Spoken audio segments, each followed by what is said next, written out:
A round of applause. Watinta bafazi. Watinta bafazi. Today we are here to celebrate a very important day in our lives. It is called the International Women's Day. And with the few songs that we started with, I would like that we start with the program of today. And thank you for honoring me in continuing with the program. As I've indicated, I'm Nell Mango and I'm representing the Department of Women, Youth and Persons with Disabilities. And today we're going to have fun, right? I can believe it. I really can believe it. As we start with the business of the day, I just want to give a bit of input in terms of why we are here. The International Women's Day is celebrated every year on the 8th of March. It's a global day celebration celebrating the social, economic, cultural, political achievements of the women. This day also marks a call to action for accelerating women's participation. International Women's Day has been observed since the 19th century and as a cause characterized by rapid expansion and turbulence in the industrialized world. Women's oppression and inequalities was very women to become more vocal and active in campaigning for change. Then in 1908, 15,000 women marched through New York City, demanding shorter hours, better pay, voting rights. In accordance with the declaration by the Socialist Party of America, the first National Women's Day was observed across the United States on the 28th of February 1909. A year later, the International Conference of Women Working on Copenhagen the call for International Women's Day campaign for women's rights. Now, annually, thousands of events are held throughout the world to inspire women and celebrate their achievements. Global web of reach, diverse local activities connect women from all around the world, ranging from political parties, business conferences, government activities, networking events through local women parks, markets, etc. I'm not going to go into it, but I think it's important to remember that where we are, we have been far. There was a time where you would be in a hall with few women, and then you look around, the situation has changed.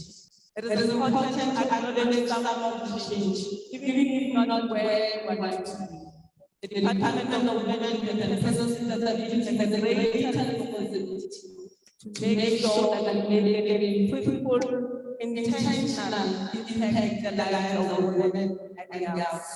Change they apply for the future and the now. So we really appreciate that there's a time where we can sit and remember and commemorate that women have come to where they are today. It is really important to take that moment and sober and remember that the privileges that some of us as women are experiencing today, they come far. We are to look back into local activities in the song that we are singing, that remind us of our women heroes. And those are very important songs to remember because we're coming from a very big picture in the current picture that we have We still have serious challenges looking at the issue of women empowerment totality, if we look at the issue of gender equality, if we look at the issue of gender-based violence. And as we speak about these issues, they become part of our public action. They become part of our competence in societies, communities that we belong to, that day by day the change will start to realize. Remember, these are very entrenched systems of action across the world. It's not across South Africa. It's across centuries and centuries. So it's going to take systems again to really change the situation that we find ourselves in. But there is hope, isn't it? We're sitting alive, we are alive, and the only thing that keeps us going is hope, right? Watintabafazi. Watintabafazi.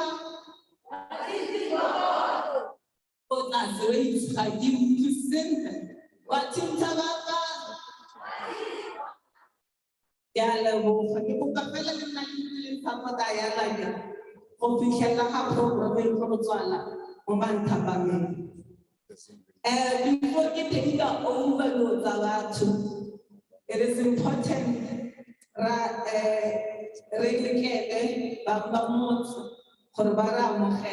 already taken over.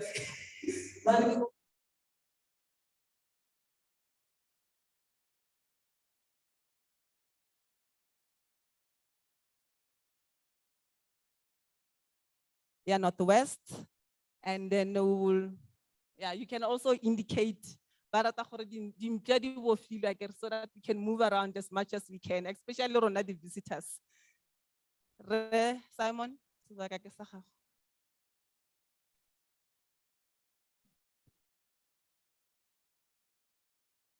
Thank you, Program Director. Good morning, everyone. Watintabafazi. Watintabafazi. Thank you.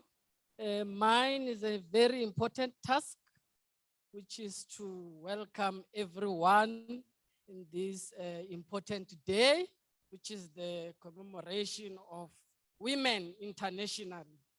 All the women in the world, we are commemorating them today. And I want to take this opportunity, as a program director has indicated, my name is Simon Rasikalela, and I'm the director of the Law Clinic here in Mahikeng campus. And my duties as well as the director of the Law Clinic is to also promote women's rights by offering free legal services to indigent women and generally all clients.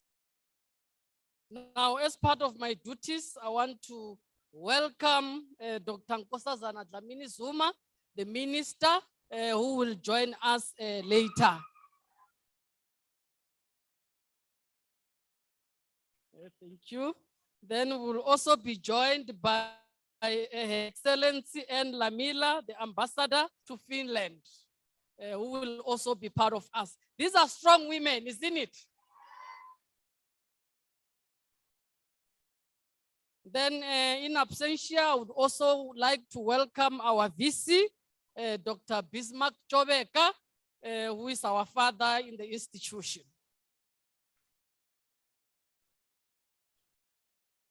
Also to welcome Prof. Ntebu Muroke, the Deputy Dean, Faculty of Economics and Management and Sciences.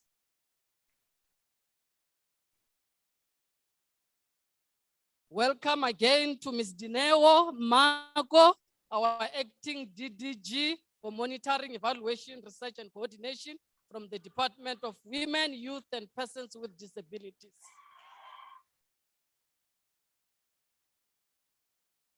Then would also be joined by Ms. Makotso Muilwa, Director, Mink Advisors.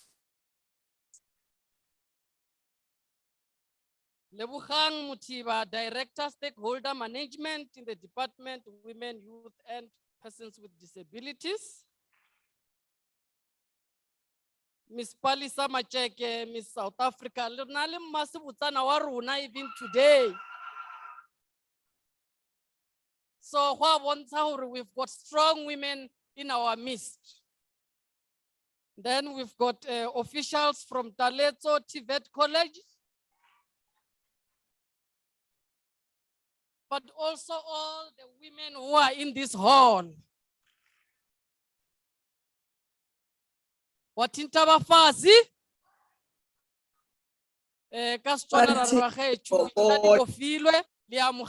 Northwest University, as our slogan says, it all starts here.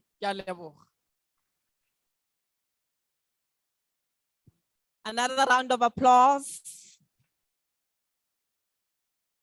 I just want to remind all of us that I know you have heard that there's also a discussion on another official language, which is sign language.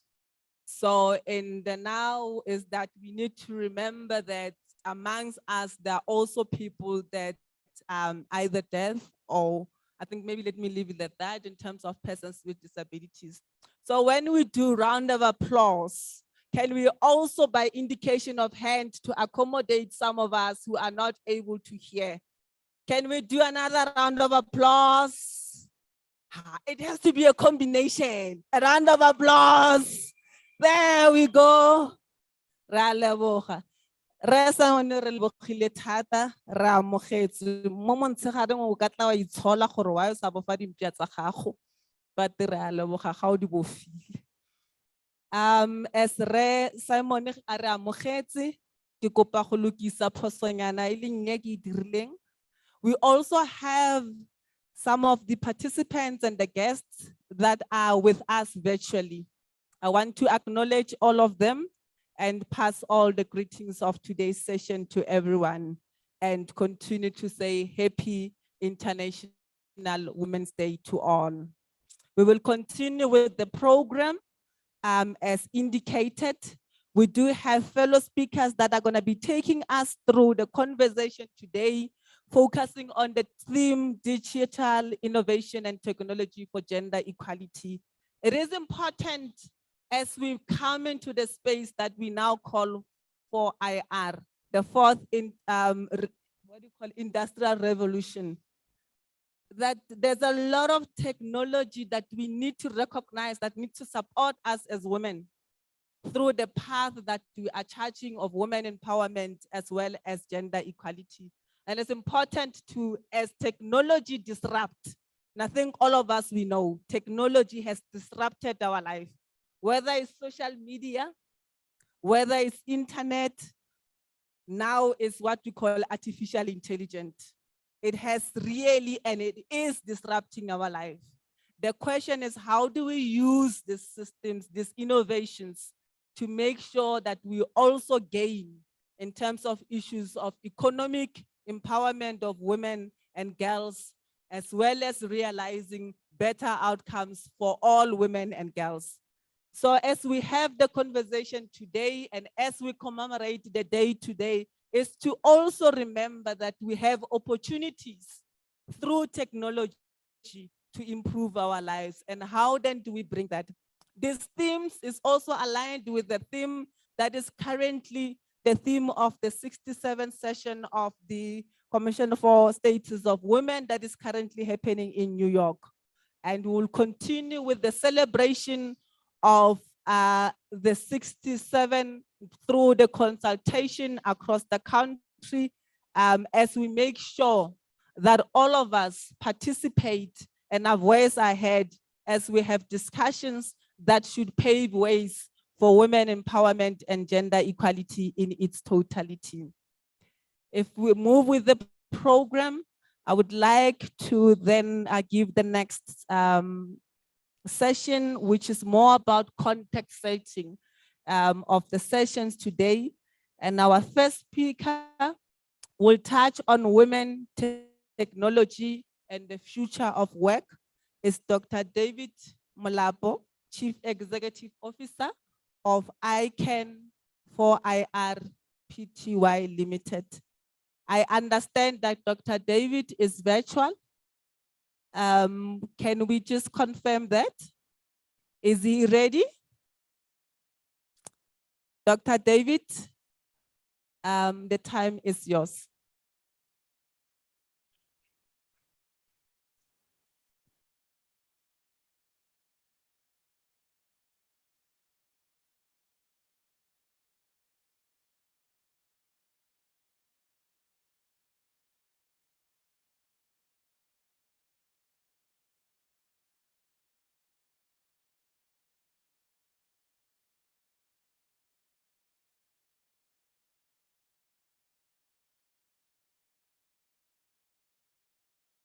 Omoha oa modimo. Moha wa modimo. Ah, there we go.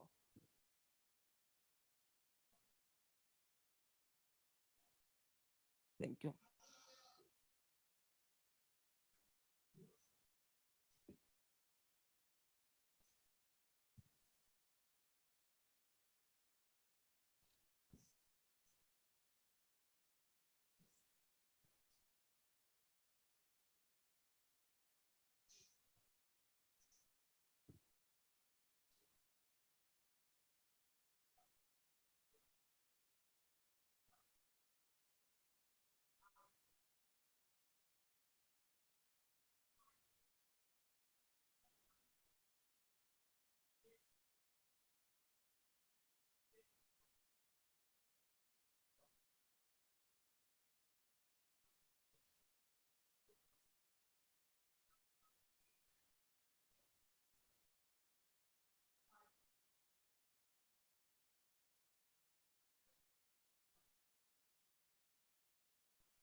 Now, I want you to do something different right now.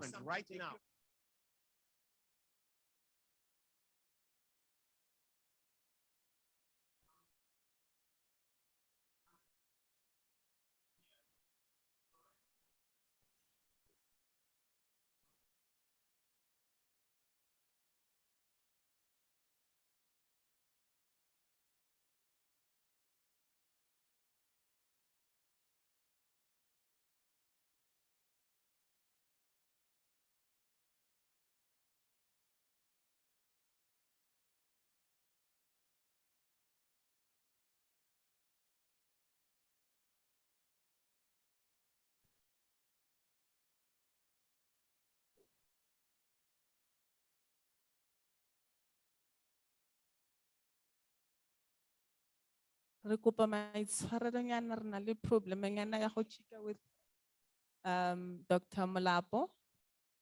Maybe let's continue with the song while we get him on, because we just tried an icebreaker. I'm gonna give it to the floor. Aku utlweng ge?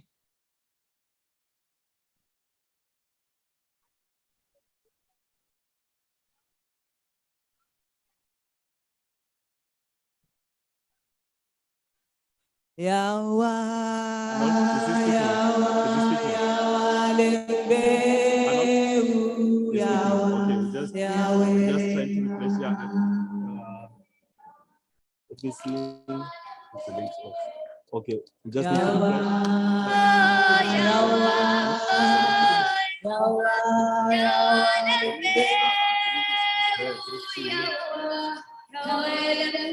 Maybe because there's a delay.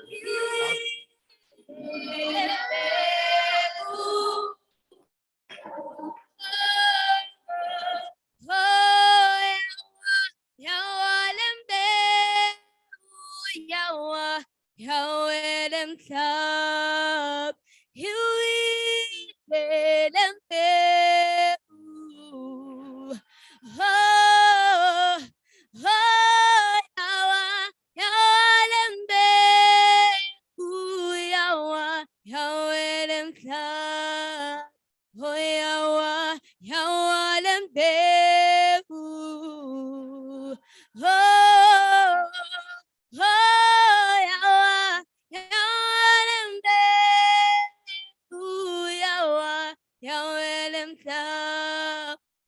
Yawa, yawa lambe,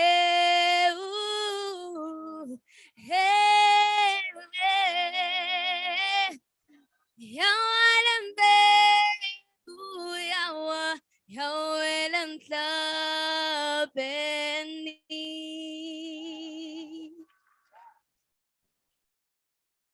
Thank you so much. Let's get another one. Watinta bafazi.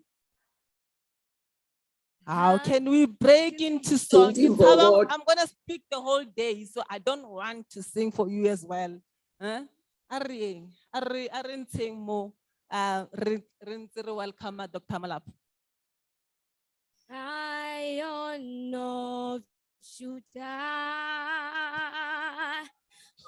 we worship you. Lion of Judah, you are worthy. Lion of Judah, we worship you. Lion of Judah, you are holy. Lion of Judah, we worship you, Lord. Lion of Judah, you are holy.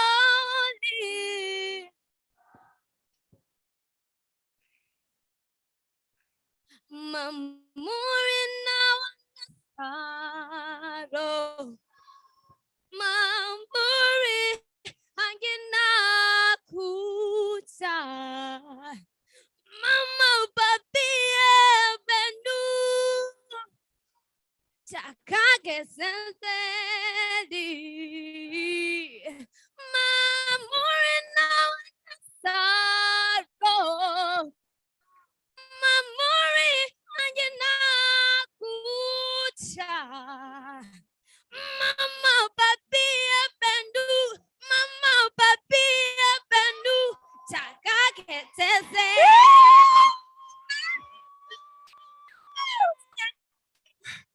Riata hai tu me,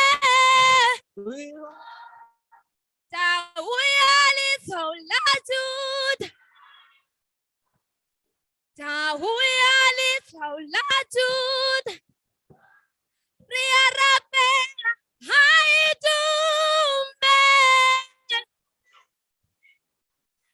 haidumbe. Tawiyali saulatud, tawiyali saulatud. You are worthy. Thank you very much. Another round of applause. Another round of applause.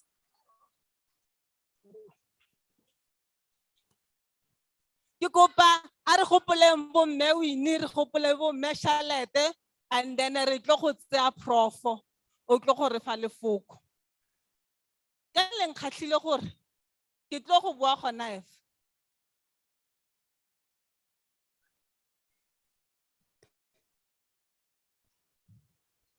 Ora, ora, ora.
Re a leboga, re a leboga. Prof, re tlile go kopa o tlo gore fa lefoko. Prof has been asked to speak to us on how to empower women in academia. In itself, she's the evidence of that, right? So we really are honored, Prof, that you're going to address us. And Prof is the Deputy Dean, Faculty of Economics and Management Science in the university here at Mafikeng campus. A round of applause for one of our biggest women in the room. Thank you. Thank you, Prof. Dabo.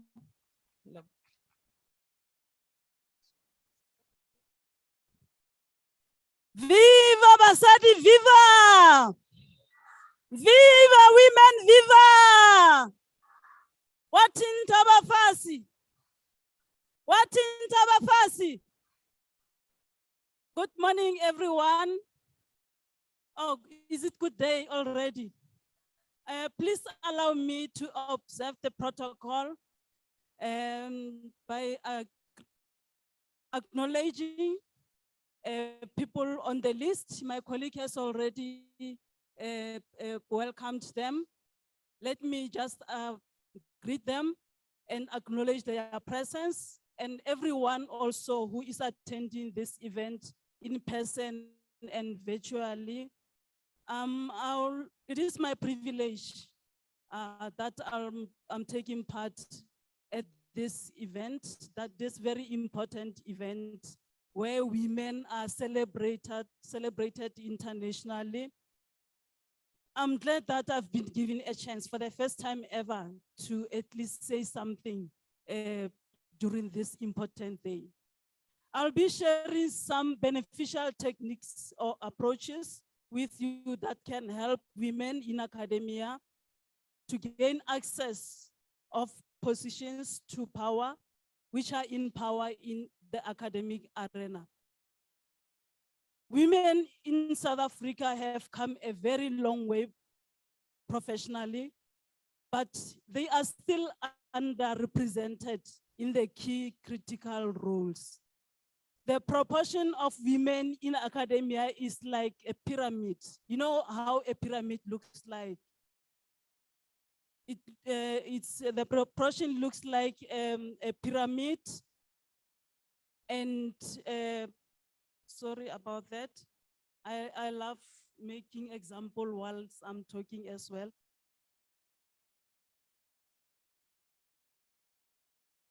With very few men at the top in the key leadership roles, out of the 26 universities in South Africa, we have very few women who are serving in at the top positions, like our vice chancellors.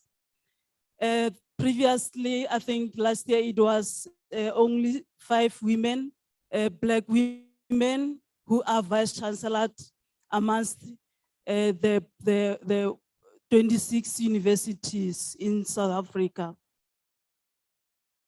We continue to see a picture that neither reflects the demographics of our nation nor the demographics of higher education.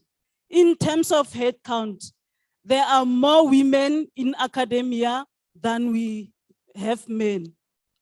And more women hold a master's degree as their highest level of education. In terms of graduations to PhD, and in terms of the NRF rating, that is the National Research Research Funds rating, and in terms of the promotions, we see many men as opposed to women in those areas. And this is something that universities must really look at to make sure that we change the picture. Time for talking too much and not implementing the strategies and the policies that have been implemented regarding this is up. It is time now to do the implementation, act up, and stop talking. The misconception that there are no qualified women to lead universities need to come to an end. It must be challenged. The highest positions regarded appropriate for women are those of deputy vice chancellors, the dean, or head of department. And in most cases, these positions are given responsibilities or tasks with extremely restricted authority. And in such positions, you find very few Black women as opposed to people from other races.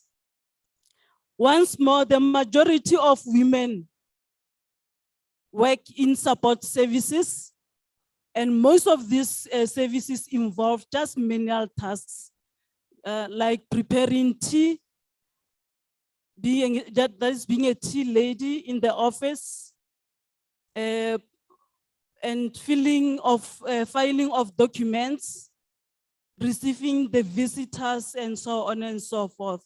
Those are very low positions. And it is time that women really are considered into higher positions, important positions. How does this strategy for addressing gender inequality vary from the apartheid era, if we still have women doing those menial tasks? To create an impression that progress has been made with respect to addressing gender equity, data on appointments are often inflated to include women, particularly those from the Black community. Although institutional initiatives to boost the representation of women in academia are growing, they usually center around growing the number of female undergraduate students rather than the recruitment and retention of women in top management. I'm not saying that it is wrong for universities to admit female students in institutions of higher learning. What I'm saying is that there is a little bit of a shift in terms of the strategies for exposing women in top management, because once the students have completed their degrees, they go into their postgraduate, and then they have their PhDs, and then what? What happens to them? There is no further plan for such female students. So what I'm trying to emphasize is that those women who have PhDs and are ready to serve as management must be considered for high positions. They must be prepared to serve in those high positions. Making any kind of substantial advancement by women is very difficult due to challenges such as structural hurdles, the conventional beliefs and norms, societal expectations, gender stereotypes, and the patriarchal ethos of many academic institutions. The gender gap is further exacerbated by the absence of female role models and mentors to help young ones. And according to my own observation as a female academic, I observed that more female students, because I'm a statistician by profession, and there were very few women or ladies enrolled in the field of statistics at the time. And because I was there, I believe that they looked at me as a mentor. And now the numbers started growing of female students who are enrolling for undergraduates, and then they progressed to the postgraduate degrees in statistics. And hence I'm saying that the numbers are likely to grow when they are female mentors in a specific field. Career advancement is further slowed down by the demanding roles that women play in the economy of caregiving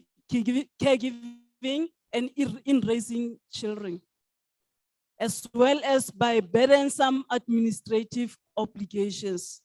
Also, female staff and students experience sexual harassment, or at the very least are far too frequently evaluated on the basis of their outward looks rather than their intellectual prowess, which discourages them from continuing their academic careers. That is very unfair.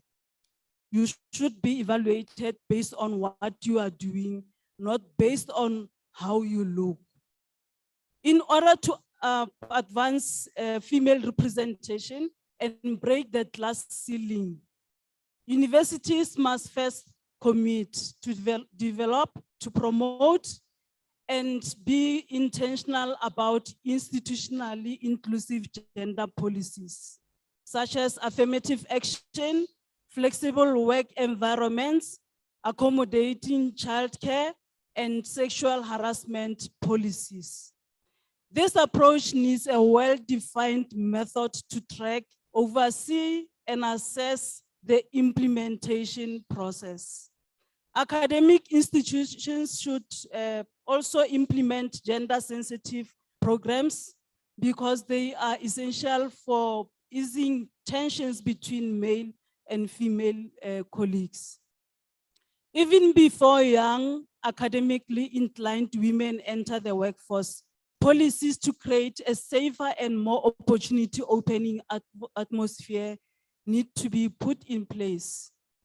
The University Management Committee should think of methods to initially improve the quantity as well as the caliber of women enrolled in the postgraduate, because a PhD is typically a baseline for or a prerequisite for most of the senior management positions. The successful implementation of this plan depends on initiatives, including funding and research partnership opportunities, institutional capacity to administer doctorate programs, and effective supervisory procedures. Given that representation counts, mentorship programs designed for younger academic ranks and directed by senior female academics are a powerful motivator in the effort to draw more women. Another strategy to avoid seclusion and battling antagonism is to find and form partnerships with both women and men who are committed to the growth of women.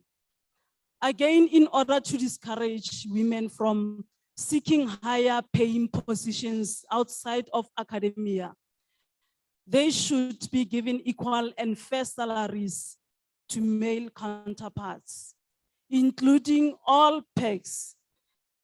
The University Management Committee should support and the documenting and gathering of gender disaggregated data while executing these measures to assist and evaluate their progress. An equal world is an enabled world. I want to emphasize as I draw to a close, this is feasible if men and women have equal access to opportunities and resources. If everyone has the freedom to pursue their interest, if there is no gender discrimination, if all types of violence against women and girls are bad, this is very possible. As women, we know that women are natural leaders. They lead differently from men or than men. It is crucial that they are represented in positions of leadership. Women are more innovative. They are more engaging. They are very resourceful. Women will relate with this. I'm talking to women here. And they are also transparent leaders. Women are very transparent.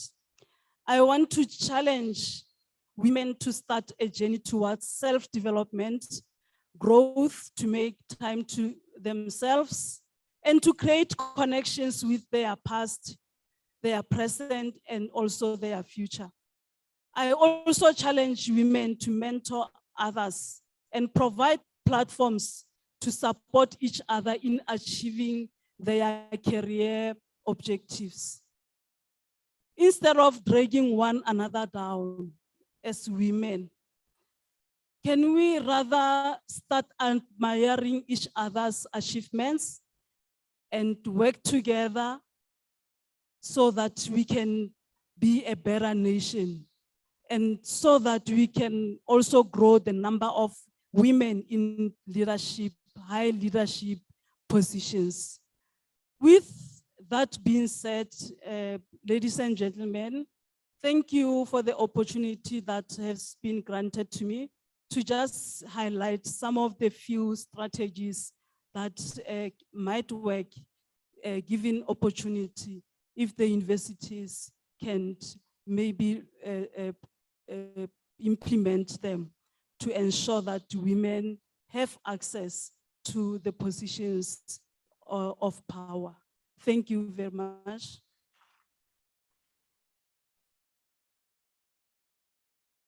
Thank you so much, Prof. Ntebo.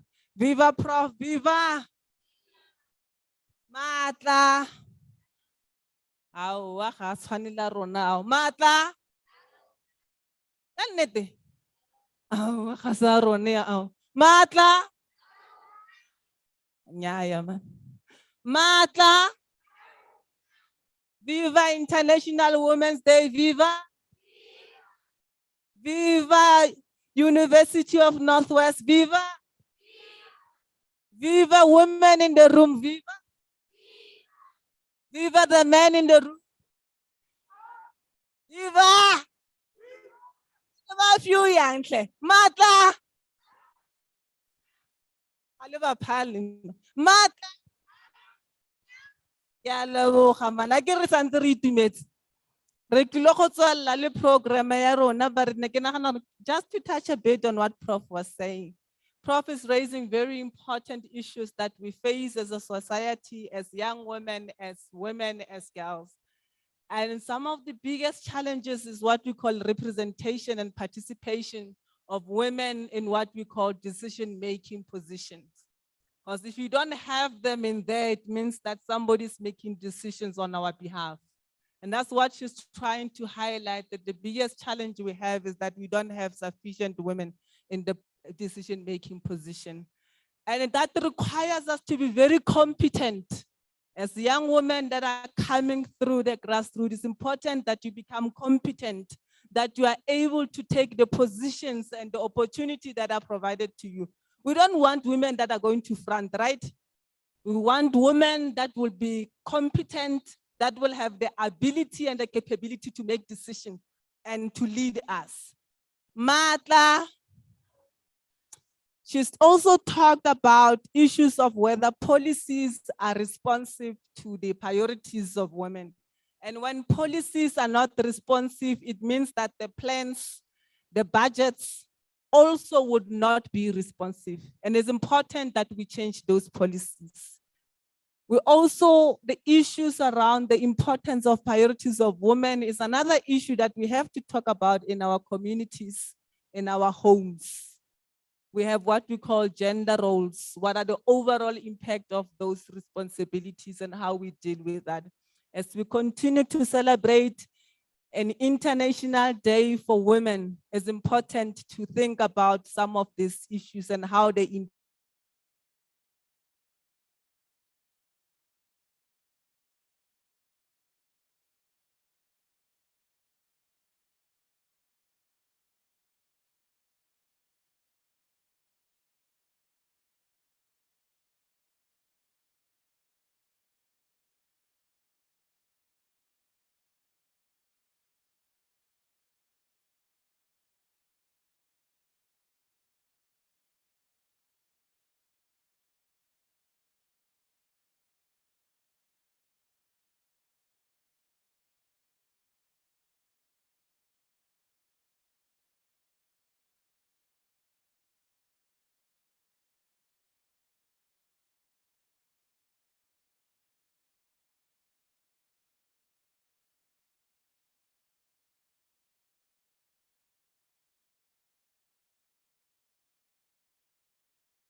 Mare le didimetse jaanong wetse. Ke kopa gore le nna le ntshwareng ka matlanyana. Wathinta abafasi? Wathinta mbokodo? Ay mare nna ke lutho wetse.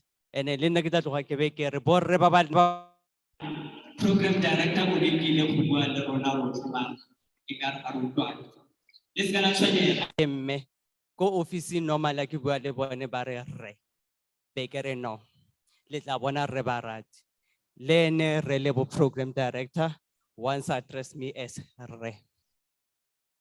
Good afternoon, everyone. Thank you, the program director. Protocol observed. Lina laka ke Barati Musiapoa. I'm representing the National Department of Agriculture, Rural Development and Land Reform from the province in the Mafikeng, in the Northwest in the Mafikeng office. I'm currently doing monitoring, evaluation, and analyzing the programs in the department. Let me take this opportunity to thank the women and youth and persons with disability who had invited us to participate in commemorating under the theme Digit All, as my colleague has already indicated. Although we participate here today, it must be noted we are the national department and we participate in all government department activities. Then it is not wrong for the department here to have invited us. The department, we advocate supporting and empowering youth and women in our office. And when they see me, they call me Ma Women. Abang bona fela mo passaging ba re yo Ma Women. Today ba ne ba mpotsa gore then purple be ke re if you follow the theme that I have sent and shared with you, you will understand. And we ensure that women are being supported in the program of women, especially in farming space. The department, we have a program called NARISEC. NARISEC is National Rural Youth Services Corporate. It is one of our programs that is aimed to equip women with skills and ensuring linking them in work opportunities. Our program started in 2010. We recruit mainly youth from rural areas across the country. After recruiting the said youth, we send them to SADF. SADF, South African Defense Force. Gore ba ye go ba tshwara ka force. A ke re relax the rona youth. And ga re le relax the yalo, then the department decided gore ba bone gore ba re ise ko SADF to ensure that we are taught and we are being firmed to ensure that we have youth leadership in training for the period of 3 months. For that period of 3 months, we ensure them, we teach them how government operates. We ensure that we promote the good active citizenship and we enhance their discipline within ourselves as youth. The following phase, it will go to move them to the skill development phase. And therefore, the last one, we will link them in job opportunities. NARISEC has long identified a need to provide youth in ICT, the one that we are here to digit all about the theme of this year. To this end, we have trained 289 students, youth, whom 155 of them are women, and they qualified in 2021 and 2022 financial year. The said youth were mainly trained in IT, technical support qualification. Many of them are currently providing electronic device repair, restoring services in their communities, such as computers, laptops, and mobile gadgets. When I'm out there in the farm to ensure that our farmers take their responsibility and account for everything that we have given them in the department, I no longer take the paper. We are going paperless throughout. I only take the laptop and I take my cell phone. I do reports when it comes to monitoring. And I just look into my cell phone, I punch the information there, and immediately I send it out after my farmer has signed out that what we have discussed and what I have seen here is working and is true. And immediately when I send it out, national office and the provincial office, then they get the report. No need for me to go back to the office and sit for another 3 weeks without submitting the report. Subsequently to the training of youth, 60 women youth are placed in ICT centers that have been set up by the Department of Rural Development and Land Reform in all the 4 districts in the province. The centers are aimed to bring ICT services closer to our rural communities. Why closer to our rural communities is because our youth, after they have passed, like Prof has been saying here, she's expecting you to enroll in another faculties like your digital or your computer, whatever. Focus at the time, but good really. Bana ba rona ga ba fetsa, they stay mo ditoropong. They don't go out back home to give back the service delivery. Thuto e batsadi ba re fileng yone around gore re be re le mo di university. Bana ba rona they no longer want to go back, Prof. We don't know why. Ene batsadi ba rona ba tshwantse e nne bone ba golwa ke re ra itse gore Telegram e replaceitswe ke WhatsApp. Telegram e replaceitswe ke WhatsApp akere. Ha re sa kwala e ya ke gorogile. Le kwala dilo tse dingwe tse di khutshwane English e o kry nako mo bile re tlhakanya tlhogo. But with digital, I hope we will learn and teach our upcoming young girls, women, to ensure that they write a proper English. The digital devices, especially within NARISEC, we ensure that our students pass and we assist them with job opportunities. When you enroll in the university here and then you pass, you come to the Department of Agriculture, Rural Development and Land Reform. We are there to assist.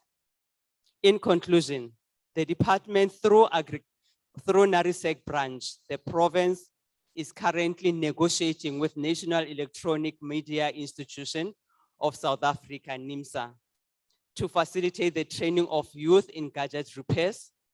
These services are not available in most of rural areas in the province, and people from the rural areas must pay for the traveling costs to come and repair their cell phones around here. Then we have placed those individuals within the rural areas. After we recruit them, after they have passed, they go back home. No need for training, sorry to say that. No need for training or makuleng ba tlo gore ba kanyetse. Go na le bana ba NARISEC ba ileng gore they are placed in different district, local municipalities ba ileng gore ba ka re thusa from there.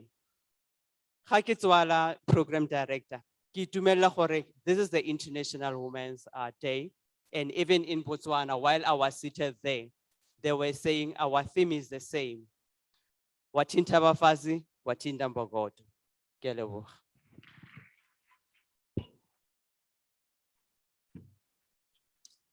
Thank you so very much, Mayor Barati. Are mo tlapeleng gape, please.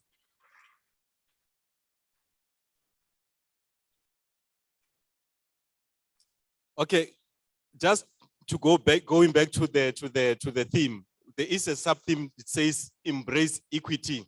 So we want to get the world talking about why equal opportunities aren't enough. So we need to be able to differentiate between equality, what is equality opportunities, and what is it that when we're referring to equity. But we'll come back to that. just keep that in mind to say that there's a difference between equality and equity. So we are embracing equity. So we don't just want you to be, for example, participating in the 4IR space, but you must participate meaningfully.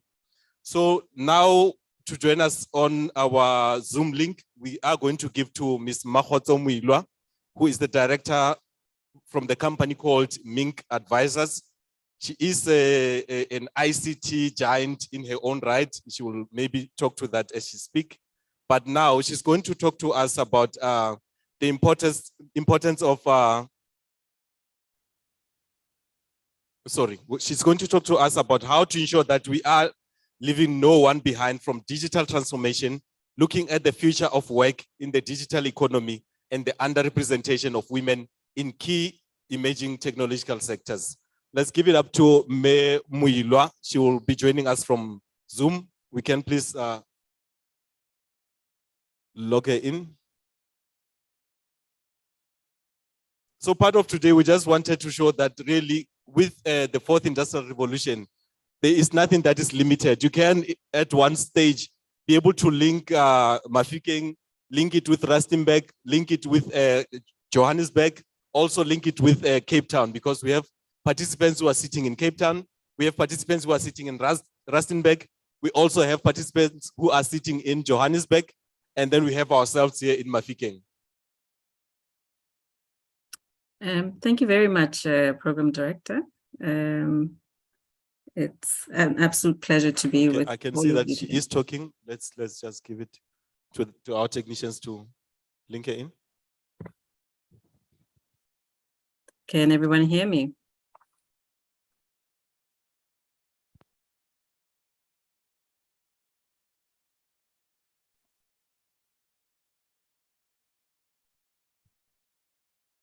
Yes, you can hear you. Awesome, excellent. Thank you very much for the invitation, and it's an honor to be here. My name is Makgotso Moilwa. I'm born and raised in Lesotho, schooled in the US, married in South Africa.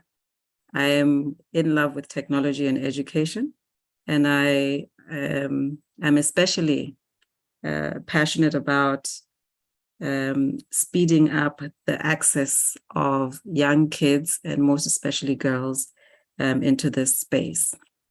So I am with a company called Mink Advisors, and our specialty really is around the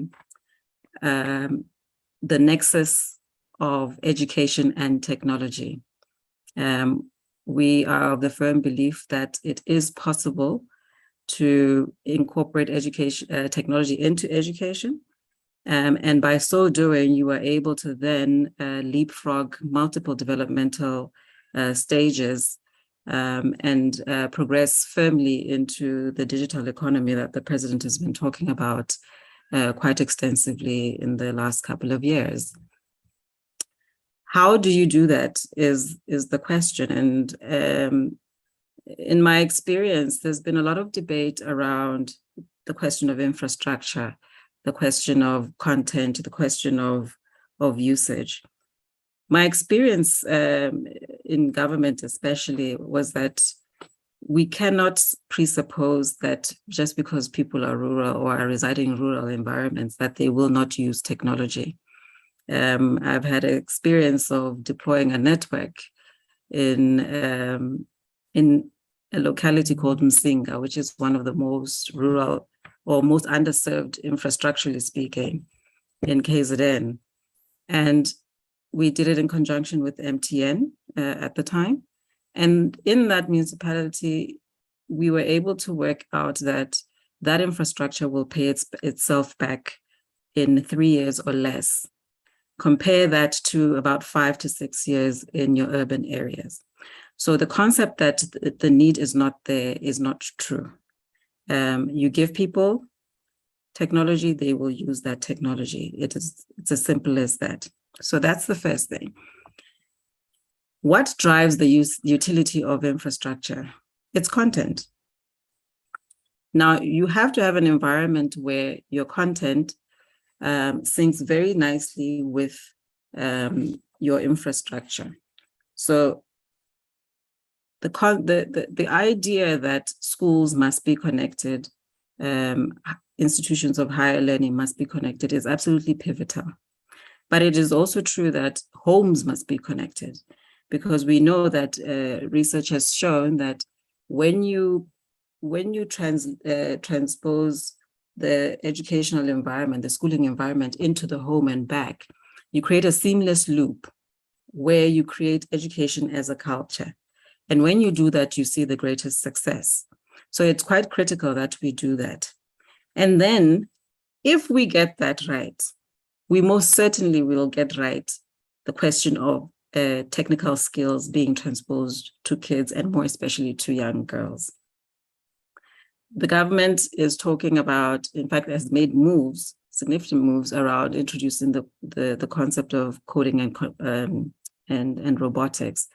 And that has been, for me, was a complete point of excitement, because it's something that we have been advocating for in my past life within government as well as outside of government.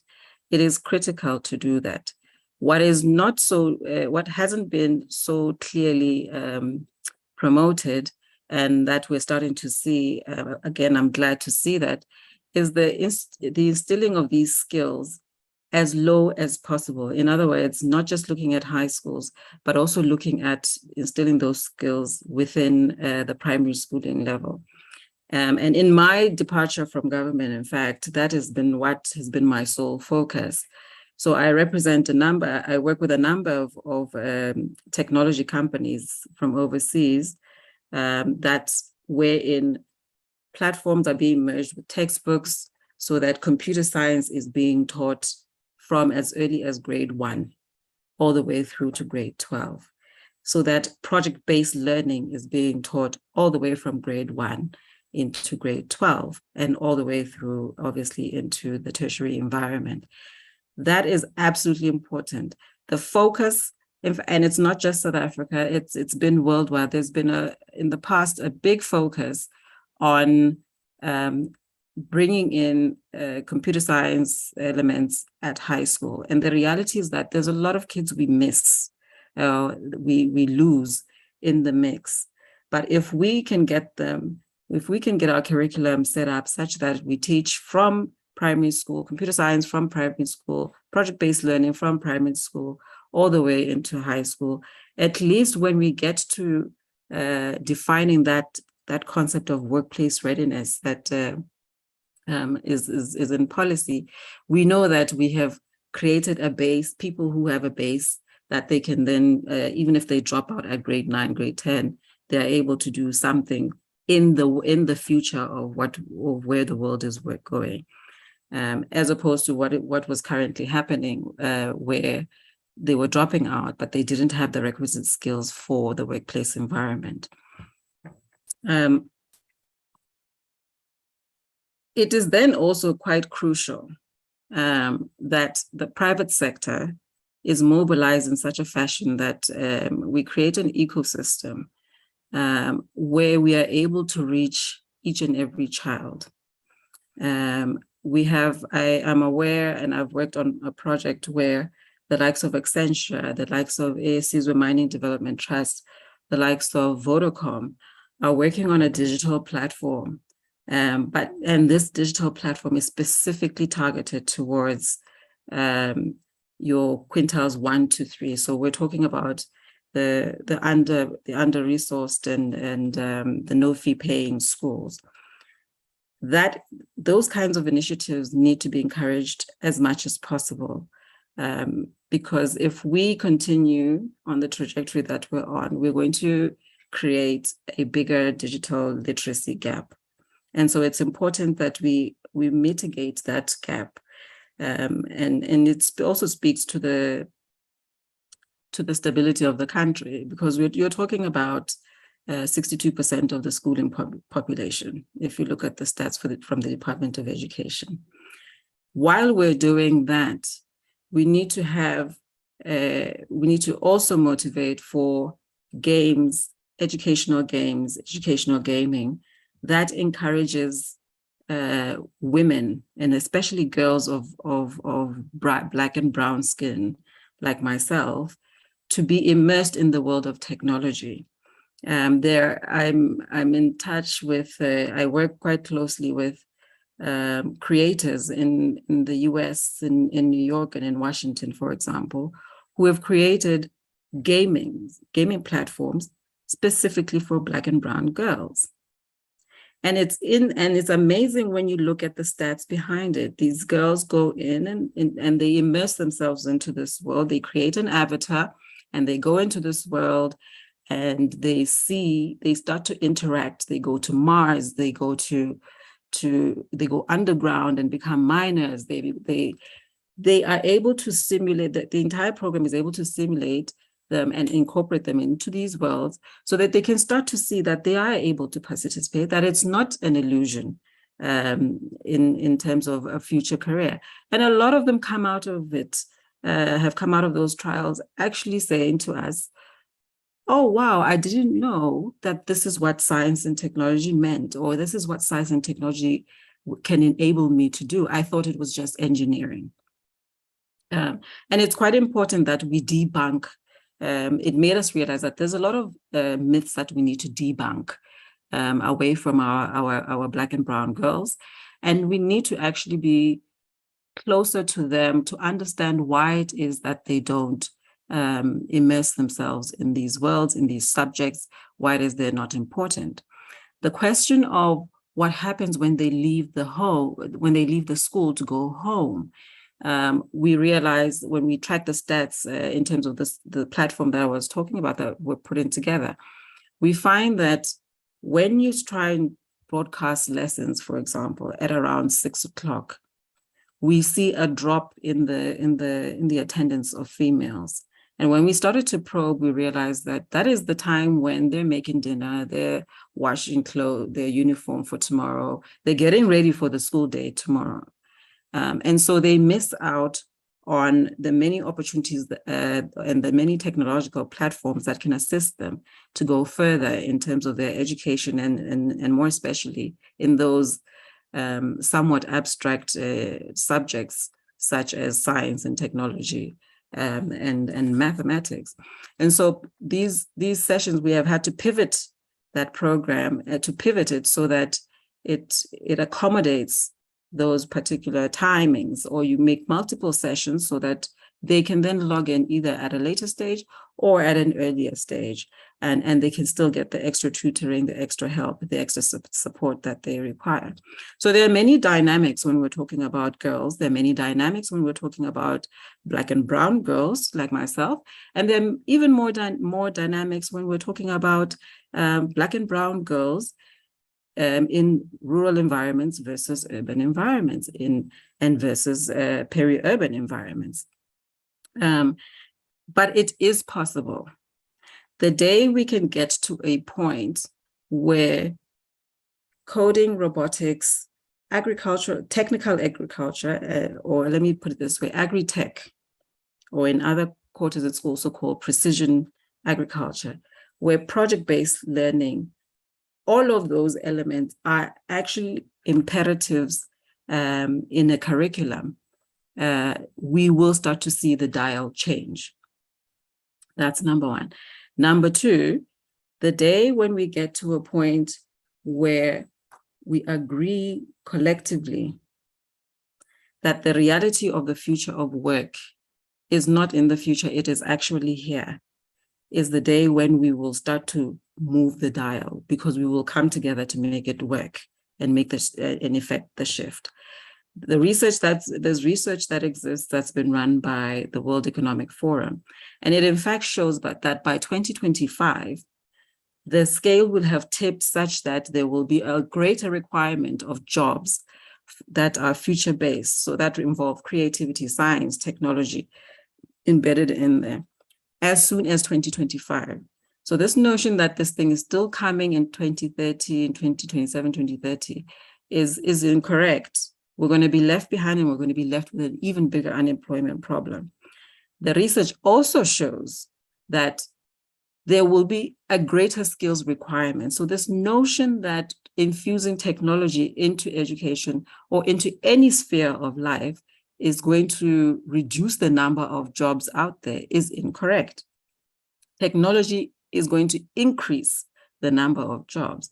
The problem that we need to deal with, and deal with very quickly, is the fact that we need to pivot our skills output in terms of skills into the labor system and into the labor economy. We need to pivot that extremely fast because it is already changing. If we don't do that, we are going to have a situation where the jobs that exist, the future jobs that exist in South Africa, in Africa, are actually being done off the continent. And that is a situation we cannot afford to have.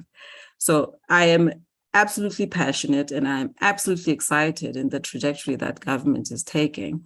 And I think Minister Motshekga has done a wonderful job thus far. What I would love to see is that it gets expedited much quicker and it gets pulled down into the primary schooling area and it becomes a standard throughout the schooling education. The misconception that we need to also tackle is that we are producing a bunch of computer scientists. That is not true. What is true is that every profession that exists right now is going to be underpinned by technology. And you can see this if you take a time to pick up the National Development Plan, you will see that there's reference and mention of technology on virtually every single page. Every single page. Whether you are a doctor, you will be using technology to do your job. Whether you are a nurse, you will be using technology to do your job. Whether you're an accountant, a lawyer, you name it. We're already seeing cases in Europe where people are sitting unemployed and they're lawyers. They're qualified lawyers, but it's because the system is so far that it cannot accommodate somebody who does not have technical skills. So it is quite crucial that we work it all the way backwards and start moving from an interventionist point of view and moving towards a more sustainable point of view and expedite that sustainable point of view intervention so that it becomes normal. The other thing that's very interesting that is going to assist us, and I'm seeing this come out quite strongly when you look at epiphanies between boys and girls, is that this content has to be, this technology trajectory has to be translated and transported into local languages. So you have to have a scenario where your coding and robotics can be taught in isiZulu, can be taught in Setswana, can be taught in Sesotho, can be taught in any language, Kiswahili, as opposed to just English. Because we need to also make sure that in advancing ourselves, we don't lose ourselves. So we are not going to leave any child behind. We must not leave any child behind. And most importantly, we must never, ever even think about leaving any black and brown girl behind. It's not possible. It's not going to work. It will never work. And I haven't seen it work. We must take an extra effort to rally behind black and brown girls and to make sure that they stand up and stand out and they explore this world. They don't just imagine it, but they experience it. The world of technology and education. It's that simple. And I will leave my talk to that. Thank you very much, Program Director.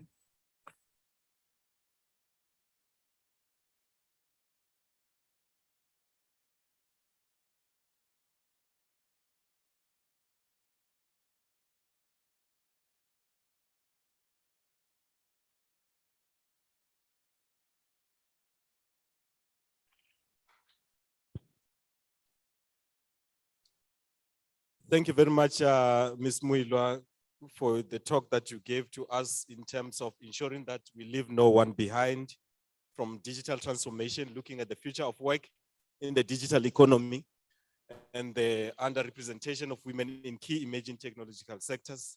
You spoke about what some refer to as the lack of infrastructure, to say that in terms of us leaving no one behind, we can't really hide around infrastructure. Because with the fourth industrial revolution, everything that we have, you have a phone, You can't be saying that I don't have a laptop. This is a basic laptop. Can't you get your notes here? Can't I have a textbook here? Everything. Can't I type on my phone? I can have Microsoft Word on this particular phone. So the issue of infrastructure is not one of them that can ensure that no one is left behind. But even the digital devices that we have, the gadgets that we have, can actually be used to ensure that no one is left behind. And then Ms. Muilo, you spoke also about content, the importance of content in terms of digital transformation. To say that maybe my question there will be, what kind of content do you consume? Because remember that technology, as they say, it can either make or break a society. And that can be based on the content, the kind of content that we actually feed to ourselves, the kind of content that you engage with on a daily basis. Only online, what do? Are you on Facebook only? Or maybe are you trying to get things that will actually enhance your studies? Are you trying to get things like your Coursera, whereby you can be able to get short courses? Because what she also spoke about, she spoke about the need to keep on reskilling yourself.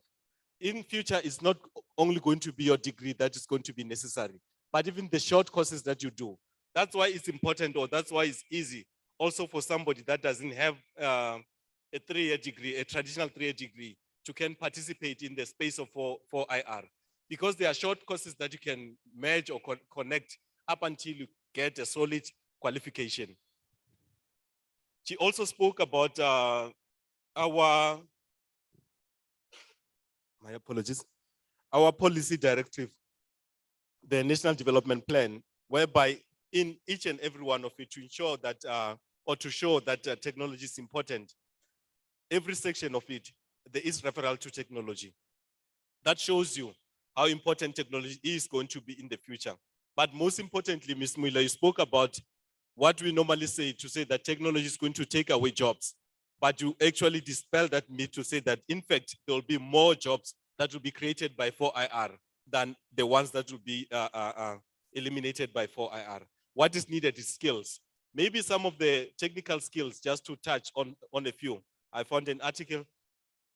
Some of the technical skills that are going to be needed in terms of the 4IR. There's the cyber skills, there's the basic computer skills, which you all know by now that we need.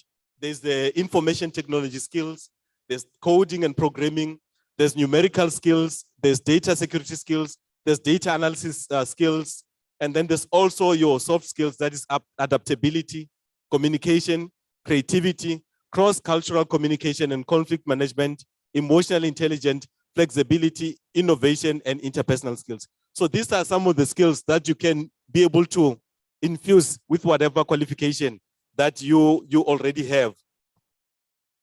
For example, we had Ms. Musiapo talking about the programs that they have as the Department of Agriculture and Rural Development, to say that they are currently training young women in terms of the ICT skills that they need for them to can be able to participate meaningfully in the spaces of agriculture, but infusing that with a technology. She also spoke about them approaching the MICT SETA. MICT SETA is responsible for skills development, which are technology related, which are ICT linked. So you can already see that ICT is actually cross-cutting. You cannot be saying that I'm doing a BCom, I don't need ICT. You still need ICT. You cannot be saying that I'm doing law, I don't need ICT. You need ICT. Lockdown showed us whereby courts were had over Zoom meetings to show that we all need technology, because at that stage, we couldn't all be in one physical environment, but judges had to be elsewhere, and then other advocates sit elsewhere. The accused, if ever there was such, had to sit elsewhere and then be able to can be tried on Zoom. So I'm going to stop there and then just check as to whether we have any question, because I'm told that our Miss South Africa is not able to join us. Miss Balisa Macheke, I'm sure she had other commitments, because we tried with Rustenbeck. She's not yet at the session. So we're going to skip her, but our discussions will then be based on the two. The presentation that we got from Ms. Musiapo Barati, as well as the one that we got from Muilwa. We'll just open the floor just in case anybody has something to say. Anybody has a question that is relating to technology in terms of how it can better your life. It doesn't matter whether you are already in a formal enrolled in a formal qualification, that is a 3-year qualification or a 4-year qualification as it were, you can still have a question that relates to technology. So we'll just open the floor for any questions. It might be directed to Ms. Musiapo, it might be directed to Ms. Muilwa. And we can do that by show of hand.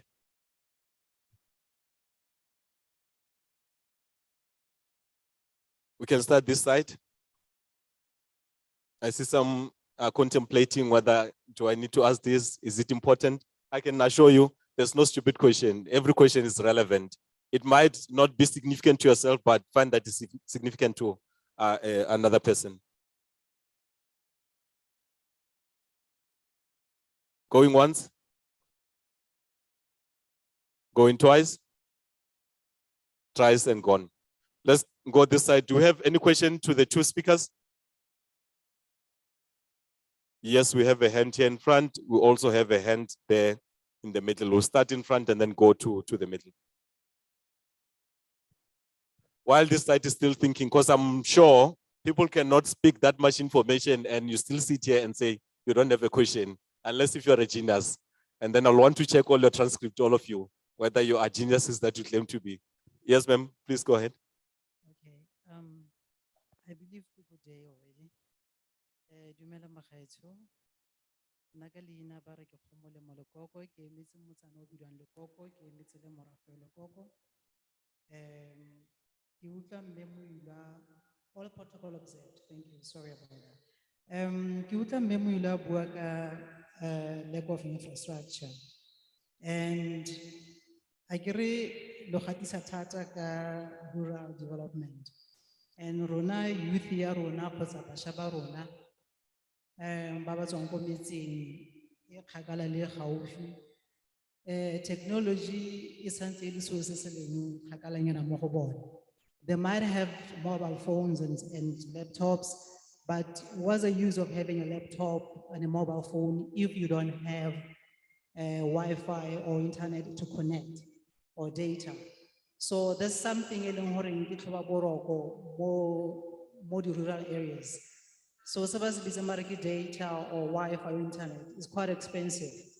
It's an arm and a leg for not everybody can actually afford such. So that's one of the challenges that we have. Researcher, access information because phone mara hana data, hana Wi-Fi, hana any access to internet. So for her or him to have an access to such information, maybe a great means sa go tla mo toropong. A tlo go bona gore a ka ema fo kae mo a ka connectang, or a tla mo university mo a tla go connecta ka Wi-Fi ya mahala. O patetse taxi o boya ka taxi, ga na le dijo tsa go tlhola mo a ja the whole day. Gore go santse re le kgakala ka go fitlhella dithuso tsa mofuta o for bana ba ba ko magaeng ba ba leng kgakala le gaufi. The challenges tsa affordability ya dilo tsa mofuta o ke yona re na le bothata ba yone. So ne ke re le yona eo a e shebiwe ya gore go ka irwa yang gore bana ba kgone go nna le Wi-Fi tsa mahala ko magaeng or ko dikolong tse di mo gaufi le bona mo metseng, ba tsenyetse di Wi-Fi, ba kgone di fiber, ba kgone go accessa yone information tsa mofuta di technology tse di ntseng jaaka tseo. So ke a leboga because let's only phone yana tse dinyane tsa matsatsi a di na le internet, but then without a fiber or Wi-Fi there's no connectivity, so you cannot communicate with the world, you cannot connect with the world, you cannot have an access to anything. Thank you very much. Gesho Ms. Milo is sorry, but we'll come back to that. But just in summary, she's referring to the lack of infrastructure to say that, yeah, what about the rural areas whereby we know that in terms of the settlements there, they are densely populated. How do we then ensure that data is accessible despite our location? Here we're talking issues of affordability, that's in terms of Wi-Fi or even fiber, sorry. Let's then go there in the middle. There was a hand in the middle.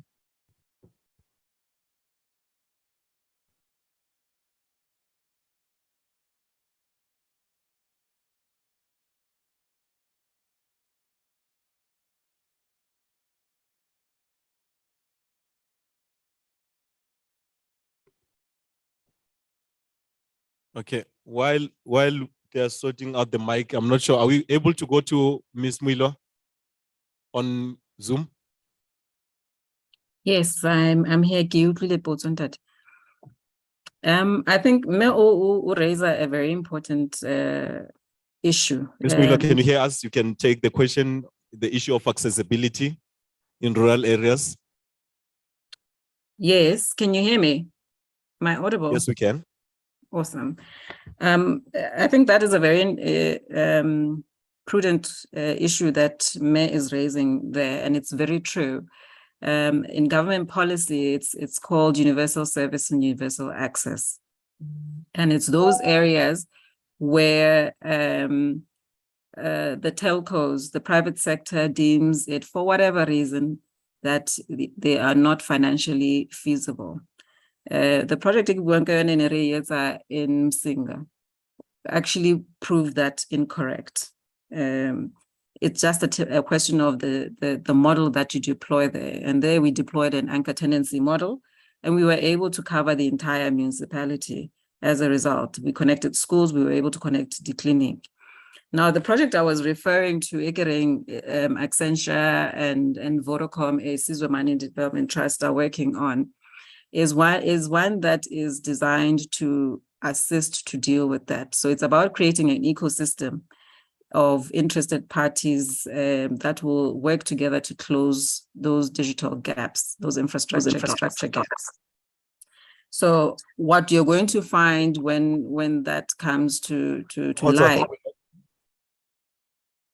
Yes, Ned. Can you hear me, sir? Okay, we'll go back to that. Let's check, is our mic okay for that question? Yes, go ahead. Am I audible? All right. Greetings. My name is Riavetse Motsepe. I'm a third-year LLB student, and I have a question pertaining to the significance, or much rather the importance of technology in the legal fraternity. So, with us, our options are limited, like when it comes to technology. We have cyber law, and I don't know what else we have, space. Yeah, but we have cyber law. Now, where exactly does one go job hunting, for lack of a better word, for cyber law? Like, what platforms are there for such opportunities? Yeah. Can I help? Am I audible? Thank you very much. I'm not sure whether we're able to get Ms. Mwilo back, but while we get her back, I know she spoke about the issue of universal service area and access, which is the duty of one of the agencies of government to ensure that the under-serviced, they call them under-service areas in terms of ICT, they're actually serviced. But I just wanted her to expand on that. We'll try to see if we can get her. Then you're asking about something like your cyber law, and then asking in terms of where can you work if you're doing cyber law. Maybe let me, from a layman's perspective, that's what you say in law. In terms of cyber law, nowadays, because of the fourth industrial revolution, instead of seeing countries fighting like we see Ukraine and Russia fighting like this, there's also a cyber warfare that can be launched. For example, you find that somebody attacks a Standard Bank, the issues such as your ransomware, they can say that we have information of all your clients as a Standard Bank. I'm just giving that as an example. You either give us 50 million, or we are going to distribute all this information to people who are willing to buy this kind of information. So as a lawyer, maybe trying to prosecute somebody, suppose that person has been caught. As a lawyer using cyber law, you'll be able to can use or be in a position to prosecute that kind of a person that are actually committing cyber crimes. Because cyber crimes are committed, for example, we are talking about the abuse of women online, whereby we spoke about, or we know of instances whereby somebody, there's what they call revenge porn, whereby somebody, you had your boyfriend, it was nice, you were sending pictures, your explicit pictures, and then when you split, that person, maybe they decide to take your pictures, distribute them on the internet. that person can actually be prosecuted. I know that South Africa has passed a law to say that if somebody is found doing that, you can actually raise or open a case against that kind of a person. So as a cyber lawyer, you are able to deal with that kind of things, look at that kind of evidence, like your videos and whatever that have been posted, and then be able to prosecute based on that.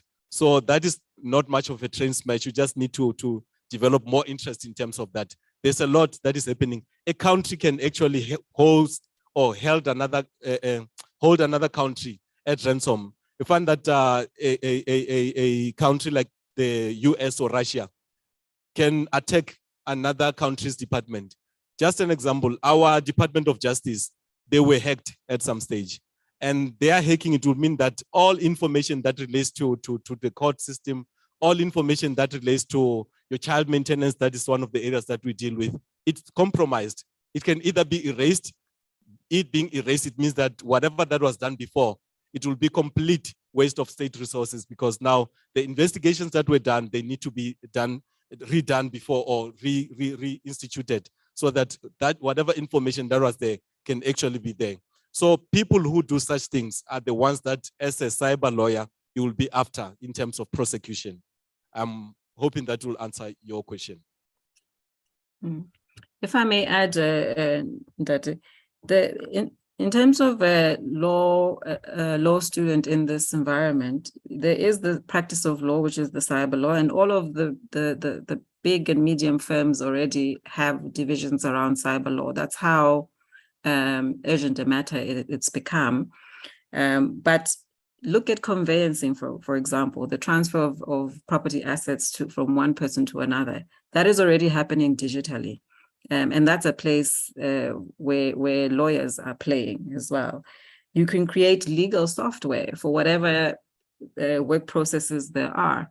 Because remember, as we teach skills, technical skills, digital skills that I was talking about, we do it so that we become creators of products as opposed to just being consumers. A lot of the digital software and platforms that we're seeing in our market right now are actually developed overseas.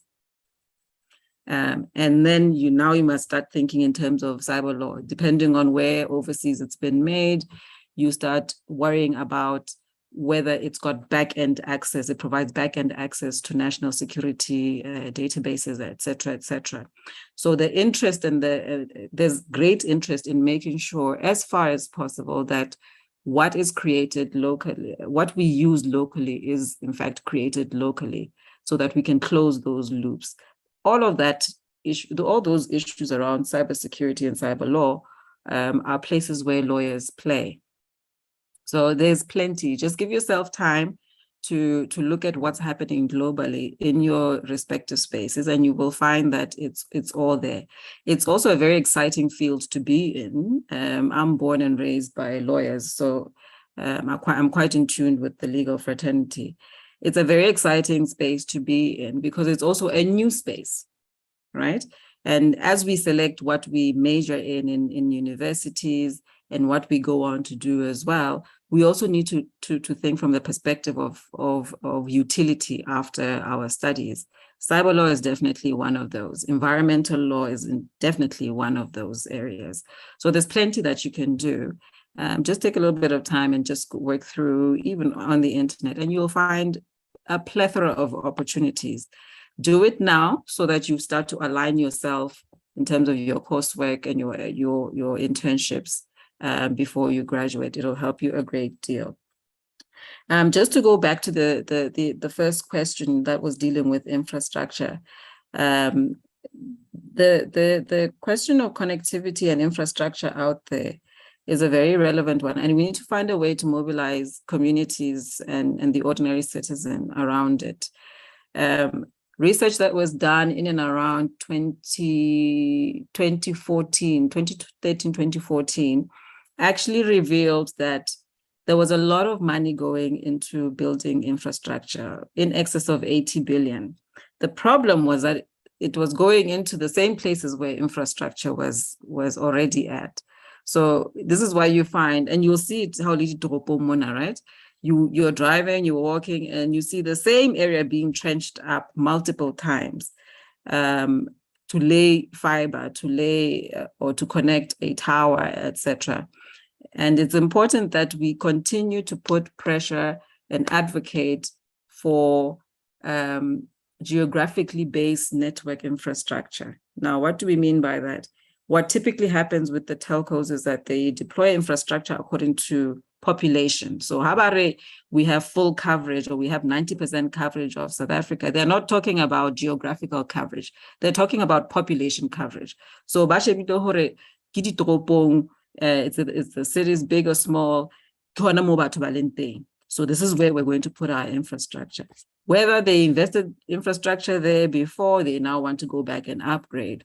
But nobody has made a considerable effort of saying how much of that 80 billion is going into rural infrastructure, to peri-urban and into rural infrastructure, and not just deploying infrastructure for the sake of deploying infrastructure, but deploying infrastructure for the sake of deploying proper and quality infrastructure. Again, I'm going to say it again. If you give people quality infrastructure, they will use that infrastructure. So you can't sit in Sandton and assume people in Mafikeng are not going to appreciate 5G. That's nonsense.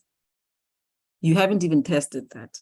People in Mafikeng, if you give them 5G, they will use 5G, and they will use it much better than they will use than the ones in the city. They will use it to monitor their cattle. They'll use it to monitor the other farming activities, community activities, municipal activities, all sorts of things. It's actually used more constructively as you move further outside of the cities than when you're in the cities. The usage in the cities is mostly around entertainment. And we'd like to see a scenario where that entertainment is moved more towards edutainment as opposed to entertainment. So if you need a phone to babysit your child, your son or your daughter, let them play an educational game as opposed to, I don't know, popping bubbles aimlessly. Let it be productive. And that's, again, these are things that we as communities, as users, need to push back on to say, no, we want something better. We want something a bit more constructive. If my child is going to be glued to the screen, let it be that it's something a little more constructive. If I'm moving from one part of town to another village, I need that connectivity in between. So to say you're going to put infrastructure where there's population has no value, because I must still go see Nkhonwaka in Taung, for example. And in between that, I must have coverage. But yes, back to you, Program Director. Let me not take up too much of your time.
C-suites, CFOs, CEOs, COOs. It's still male dominated. And as a man, I might tell you that I'm a little bit ashamed. In South Africa or in a South African context, you women can decide who the next president is. But somehow, I'm not sure why this thing is eluding you. You will appoint me as a man, and after you appoint me, you want me to empower you. But you've already empowered me in the mere fact that is down there. You know. So we must, ladies and gentlemen, understand that there are serious challenges. The gender pay gap. Men are still paid more money than women. Is that right? Sexual harassment is now becoming the norm in this country, which is becoming abnormal. The race and ethnicity card is being played. Even today, pregnancy discrimination is still on the roll. The famous glass ceiling has now been shifted by us as men, and we call it labyrinth. We call it what? A labyrinth. It's a complete regular network of passages of paths, which makes it difficult for women to find their way. We create opportunities here. When the women reach another opportunity, now it's no longer the glass ceiling. We as men have mafia and cartels of these organizations. And I want to challenge you. If we want to embrace equity, ladies and gentlemen, particularly ladies, it's time for you to break that. Can I have an amen?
and all these things shall be added unto you.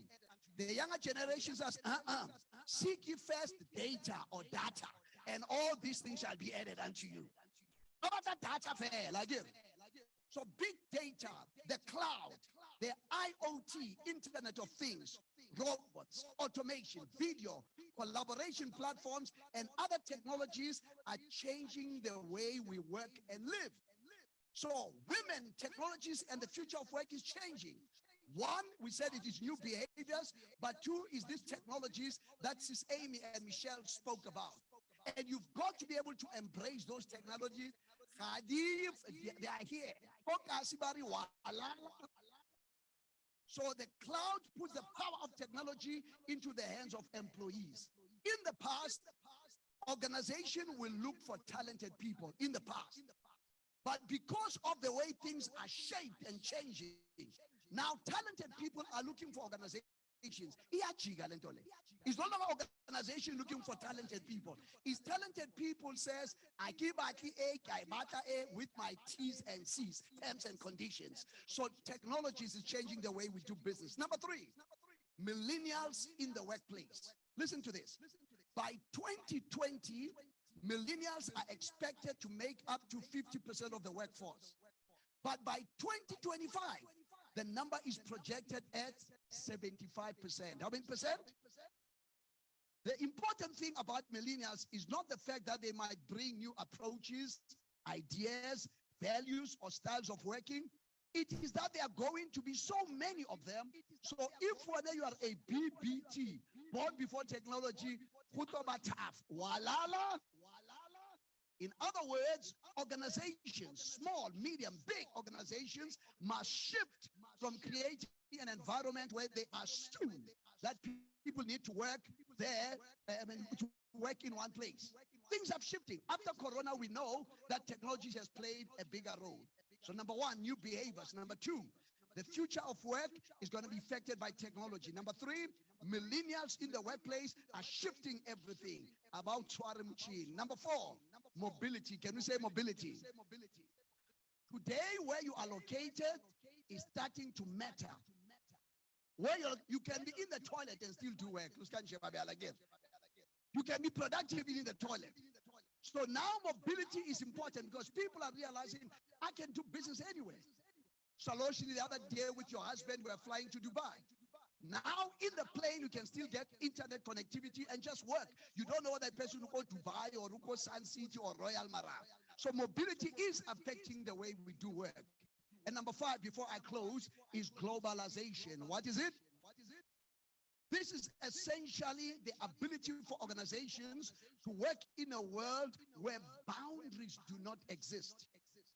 I can work in Soweto and have clients in Singapore.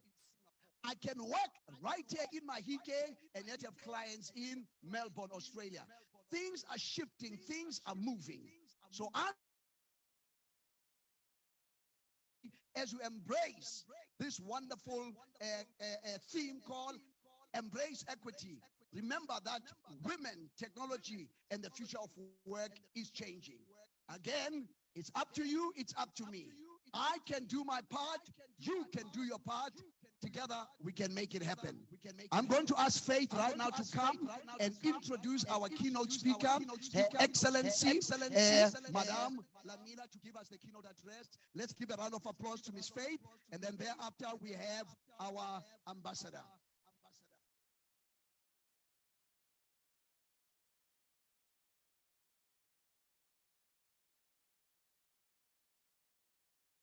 Good afternoon, ladies and gentlemen. All protocol observed. It is truly an honor to introduce our keynote speaker, Her Excellency, Anne Lamilla, Ambassador of Finland to South Africa.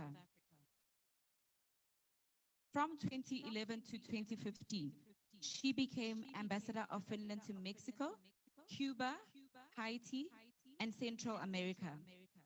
In 2015 to 2017, Her Excellency became Ambassador at Large for Global Women's Issues and Gender Equality. From 2017 to 2020, Her Excellency became Consul General of Finland at St. Petersburg. And finally, in November 2020, Her Excellency became Ambassador of Finland to South Africa and non-resident Ambassador of Finland to Botswana, Lesotho, and Mauritius. Ladies and gentlemen, let's put our hands together for Her Excellency and Lamela.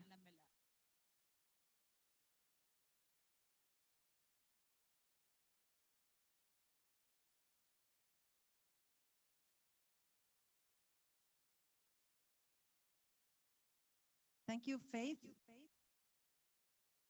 Honorable Nokozana Dlamini Zuma, Minister in the Presidency responsible for women, youth, and persons with disabilities. Her Royal Highness Princess Motswana Molochehi, Her Royal Highness Princess Bukosi Zulu, dear Dr. David Malapa, Faith, estimated audience online, ladies and gentlemen, all protocols observed. So I'm here today, sharing my experiences, sharing the experiences of my country, Finland, to you. And already I can say that I'm very inspired because we have had excellent speeches today. So may I have my slides?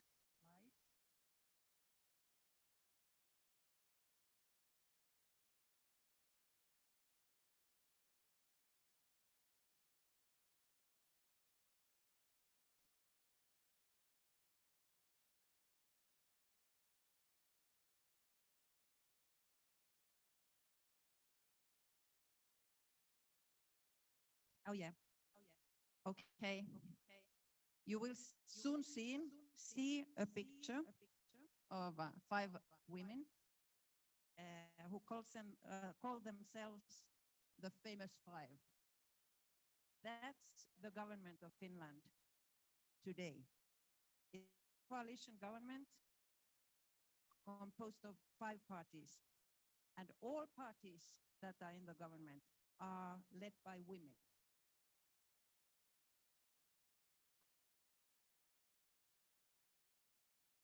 And they are all, except one, under 40 years old. Our prime minister was 34, Mrs. Sanna Marin, when she started in the government. So as you well know, having women in the government and the parliament is not so common and certainly not a rule. And in my keynote speech,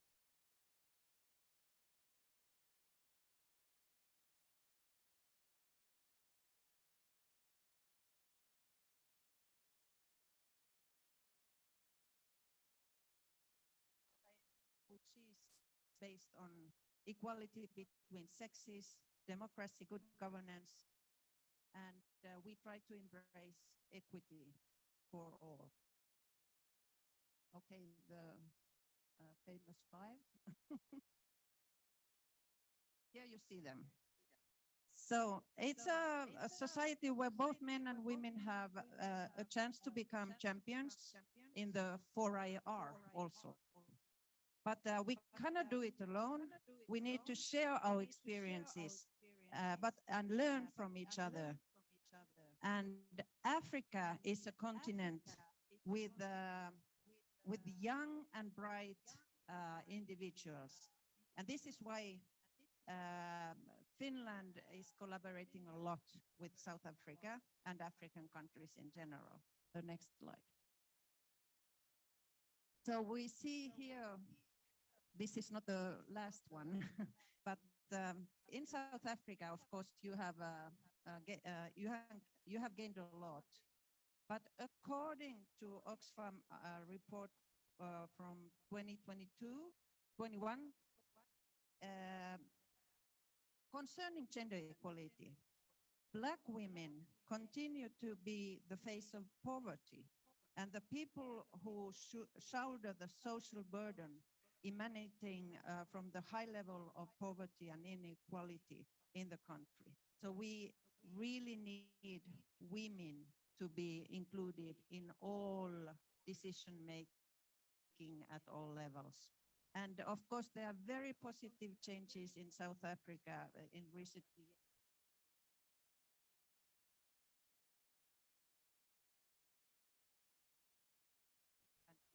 That this trend continues in the future.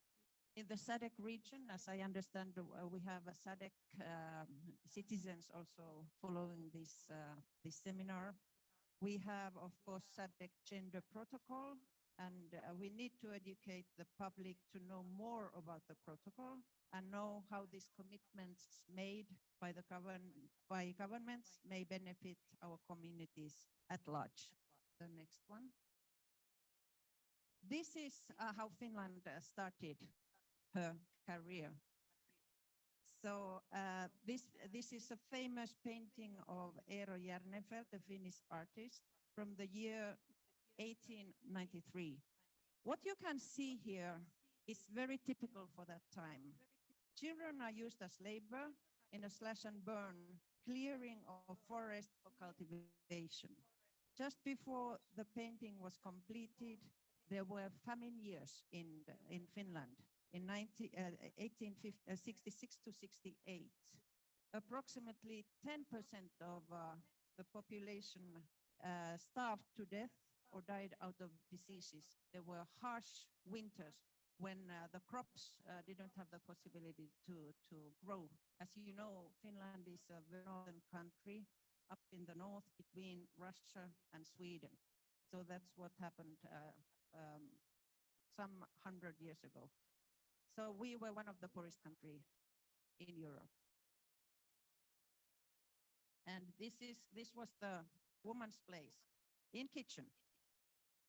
Women were property of their husbands at that time. They were not encouraged to do studies, go to universities, although with some special permission that was possible. But luckily, Finland being a Lutheran country, our bishops since 1600s already had some curious rules. So if a young man or woman wanted to get married, they first needed to get to know how to read and write. So we have this advantage with Finnish women. Next slide, please. The feminist movement in Finland started in the late 1800s. There were some prominent women that showed the way. To the left, we can see Minna Kant. She was a writer, a journalist, businesswoman, and an influencer in the society. So when Minna was a young girl, all parents were saying, "Oh, you are a girl. You are not supposed to go to school. You have to prepare to get married, to raise your children, get a good husband." And even that they went to school, half of the studies were handcraft. And there were a perception that women just couldn't bear to study. They would end up in nervous breakdown because it was supposed to be too much. And then there were, Minna Kant was writing a lot about how in which kind of situations women lived. And of course, there was a lot of poverty, a lot of violence against women. As said, women were considered as a property of their husbands. And there were double morals. And she wrote a lot in her books. So when men went out and had a lot of girls, they had their wife and some other relations, they were just considered very masculine, brave men.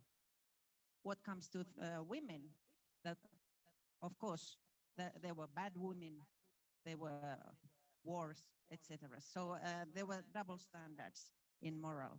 And Minna was very, didn't like that. So on the other picture, we see Minna Sillanpää. She was born during the famine years in a family of 10 children. So at the age of 12, she was sent to work in a cotton mill. At the age of 18 years, she could decide, and she chose to work as a domestic worker, but because the work was considered lighter. At that time, domestic workers didn't have many rights, and they were often abused by their hosts, raped, etc. So what Minna did, she started a domestic workers union, and she by that she defended their rights. Eventually, she became a politician, and there she could fight for women's rights in general. The next picture. So Minna was one of those women that you see in the picture. They are the first female members of the parliament of Finland. They were chosen in 1907. So the law came into force in 1906, and it guaranteed the full political rights for women and men. And this was during the time when Finland was part of the Russian Empire. Before Finland became part of Russia, it was part of Sweden for 600 years. We were kind of the eastern province of Sweden. So we only got our independence in 1917. But what was important, why I am showing this picture about 19 women out of 200 that were chosen to the parliament. It's because it makes a big difference if you have women in politics, because they are the ones who change and who changed the situation in Finland. And Minna Sillanpää then got elected as the first female minister for social affairs in 1928. So unlike his male colleagues, he really wanted to know what she was supposed to do. What was the situation in the field? So off she went to the provinces to see different institutions where they had orphanages. She went to mental hospitals, to schools, to elderly people's houses. And what she saw was that there was a lot of poverty, and there was a lot of bad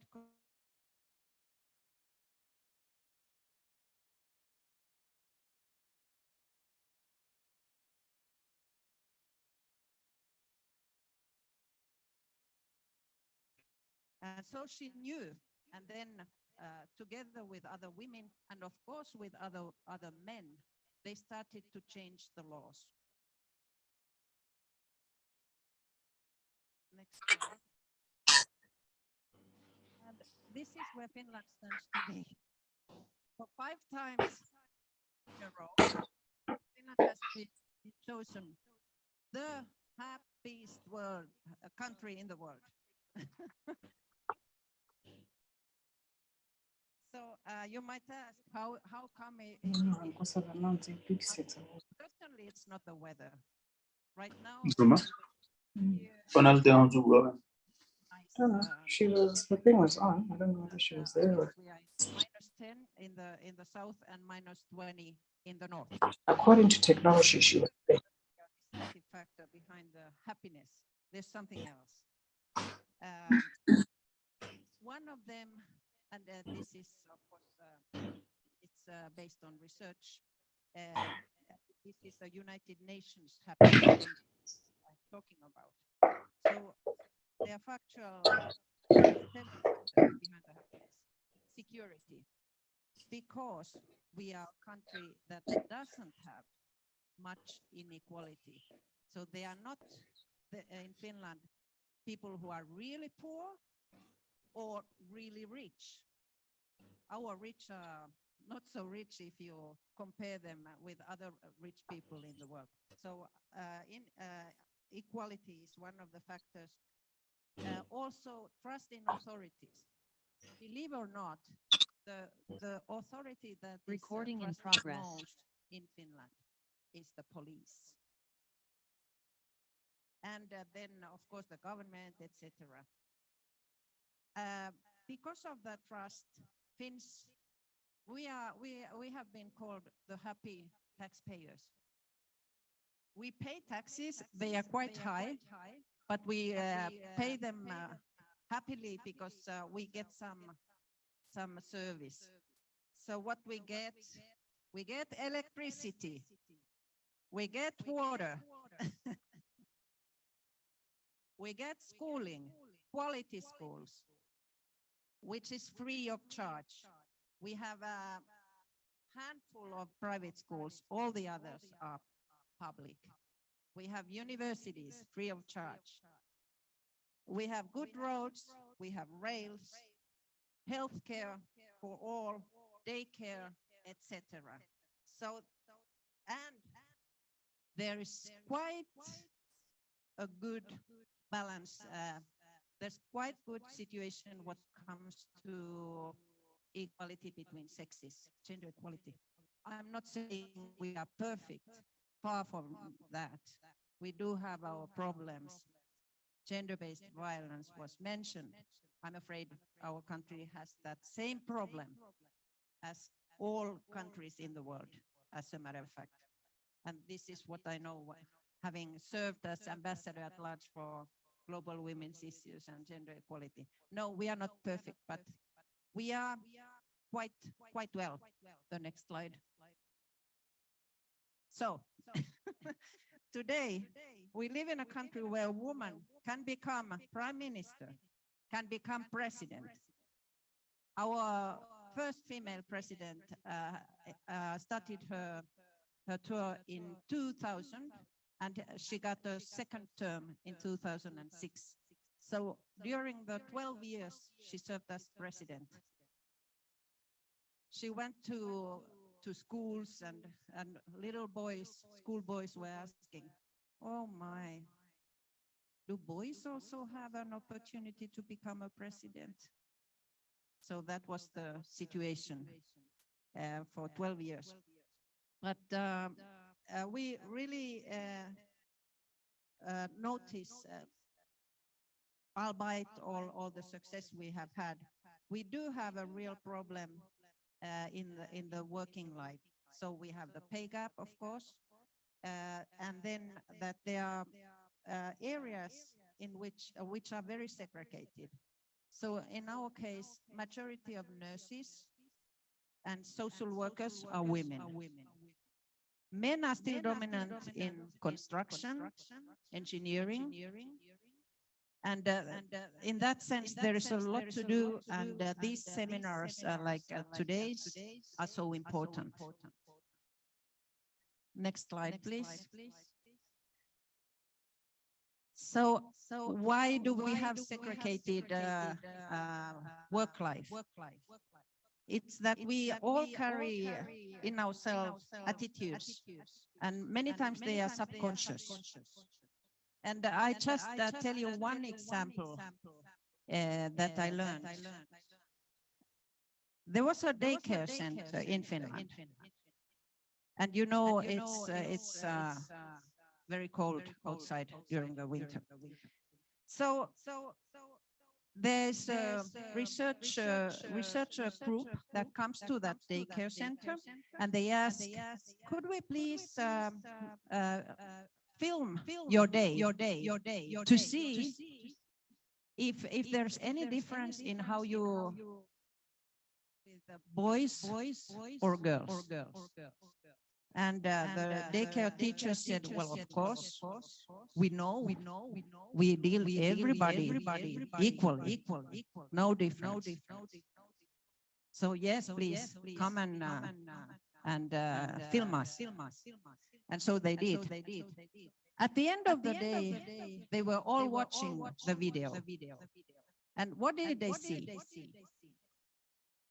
Comes the time for children to go out. So in Finland, you need to have warm clothes. So who got helped first to go out? Boys. Then comes the lunchtime. Who is getting food first? The boys. So even the teachers, they were, and then they were asked, so why are you always giving preference to boys? Said was, of course, that, boys are very impatient. They want to go out first. They want to eat first. They are hungry. And they will make a big mess if we don't let them be first. As to girls, girls are patient. They can wait.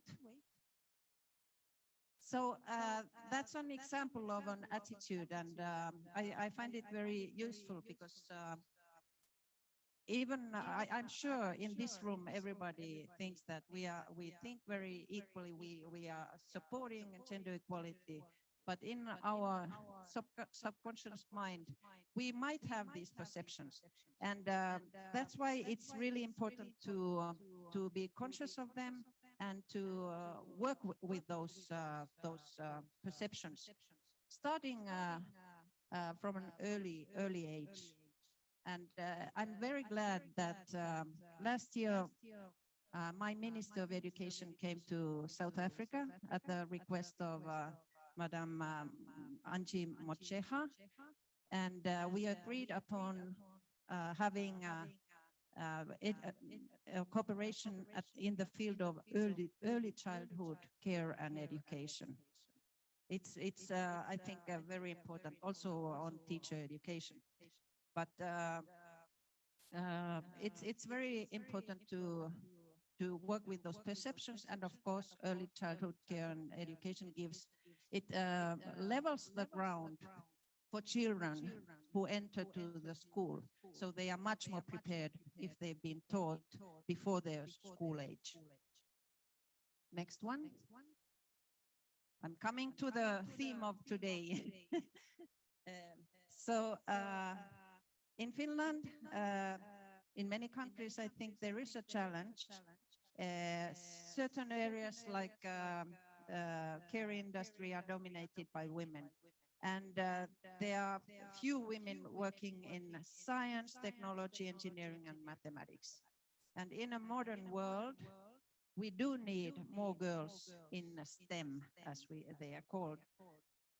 And that's where we are also working with South African counterparts, because I think you are quite strong in that. We had a big seminar during the COVID time, and we shared experiences with great South African experts on this. Next slide. So we are heading towards the fourth industrial revolution, maybe not so fast, but step by step. And I want to thank Dr. Malapo and others here in South Africa. Work is done in this field, and it's bringing its fruits. And lately in January, that's when I met with Dr. Malapo. There was a launch of cooperation between a Finnish company called Funzi and the ICANN for IR. And the goal is to reduce the skills gap that exists when a university or TVET graduate tries to get his or her first job. So Funzi has created an app with the help of which any person can develop his or her skills in IT, artificial intelligence, Internet of Things, etc. So once again, I'm confident that in the future we will see more women learning those skills, and I already have learned a lot about how to do that, and I'm sure the rest of the day we will learn something more. The next slide. So to put it into a nutshell, the experience of Finland, we feel that it has been extremely important to have women in politics, aside the men.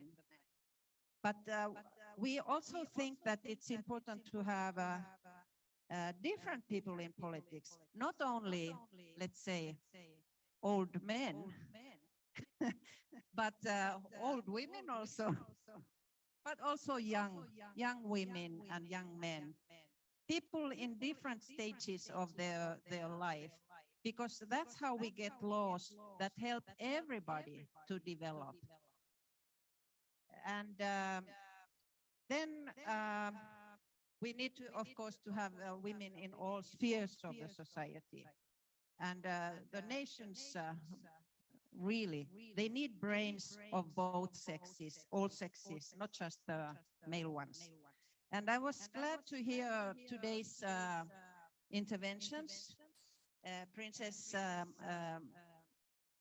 let me say, what was your name? What she? Yeah, Motswana. Molothe. Yes, you mentioned, and I think it's extremely important, that women really need to have the choice to choose. If they want to be mothers, if they don't want to be mothers, if they want to work in business or in politics, wherever. But it's not up to anybody else to say, no, you are a woman. You have to be with your kids, and you have to give up your career. No, that's not, and that's how I interpreted your intervention. And another, Royal Highness Princess Pakosi Zulu, what you said is that women need to create associations to defend and advance women's rights. And I couldn't agree more. Economic independence is something that women need in order to make the change. And then there was Justin Magasha, who said, please, women, help other women. That's also a lesson for all of us to learn. And I'd like to cite the past U.S. Secretary of State, Madeleine Albright. She said, there is a special place in hell for women who don't help other women. So let's not go to hell, let's go to the heaven. And thank you for your attention. And happy International Women's Day.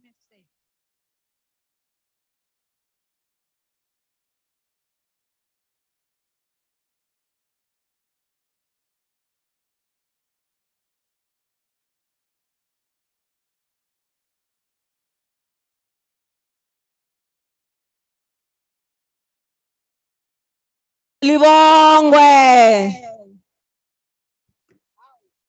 Annete. Huh? Matla. How? Kanaka manyane hle.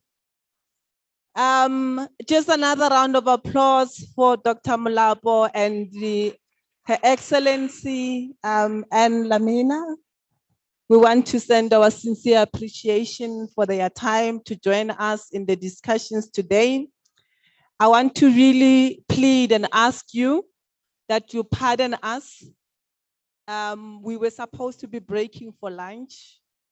We ask that we continue with the last item of today, and then that when we break, it will then mean that the session has concluded. If you can, bear with us, and then we'll move to the next item so that we can then close for the day when we break for lunch. Just few announcements.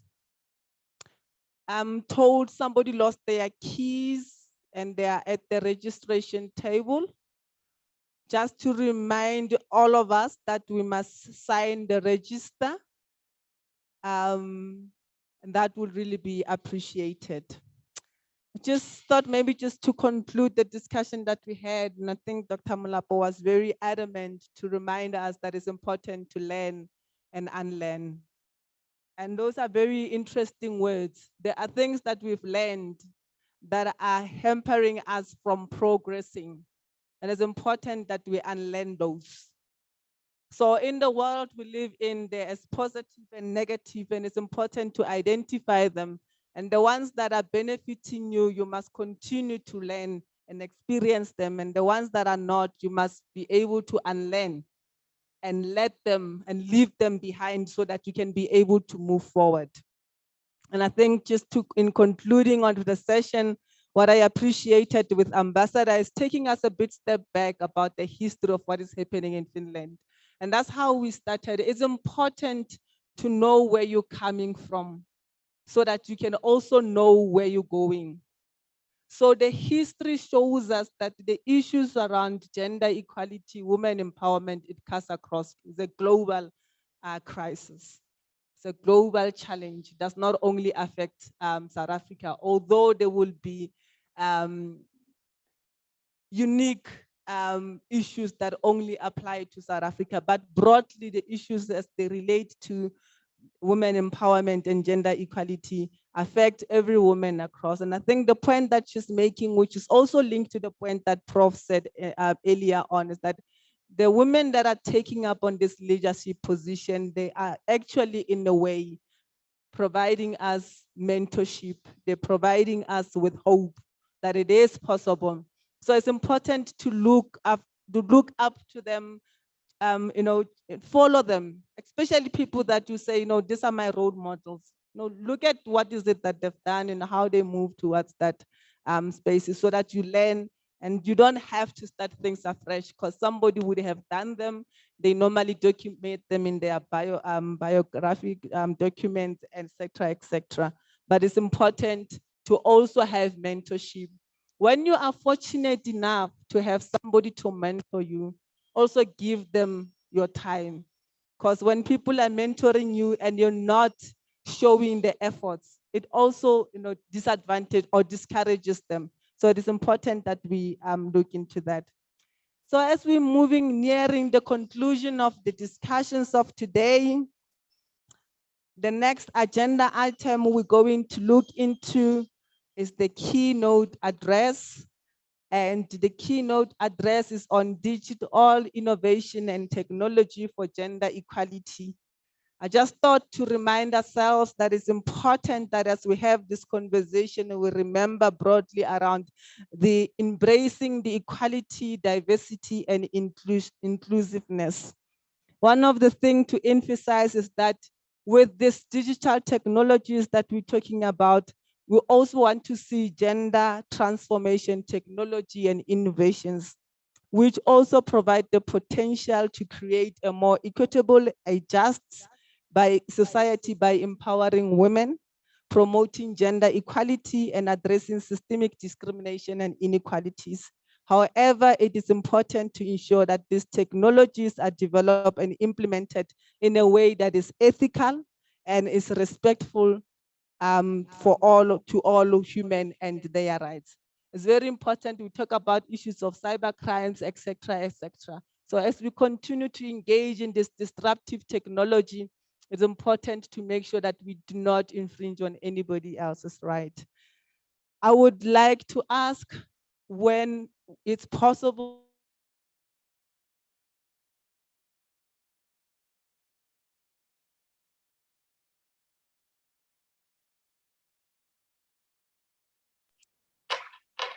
I can't hear. Yes. Okay. Because she's frozen now. I can mute because you don't know.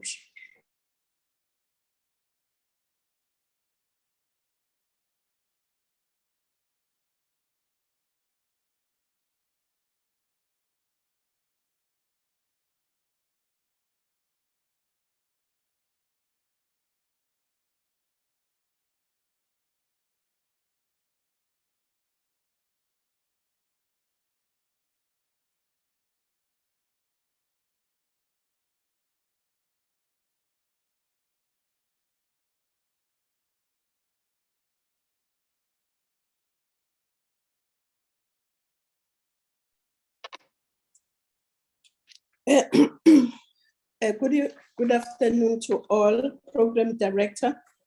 I don't know whether you can hear me because I can't hear you. Program Director, our host, the Vice Chancellor of the Northwest University, Prof. Bismarck Jobeka, Excellency Anne Lamina, the Ambassador of Finland in South Africa, Dr. David Molabo, the Chief Executive Officer of ICANN for IR, Professor Sonia Swanepoel, Deputy Vice Chancellor of the Northwestern University, Balisima Jeke, Mrs. South Africa 2023, representatives from the United Nations Women, senior government officials, representatives and leaders of the various civil society organizations here today, distinguished guests, ladies and gentlemen.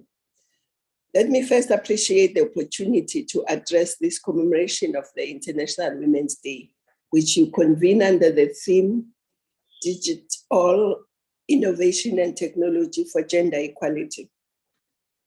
Of course, the International Women's Day marks a significant milestone in the centuries-old struggle for gender equality, as it marks 15 years since 15,000 women marched through New York to demand shorter working hours, better pay, and the right to suffrage.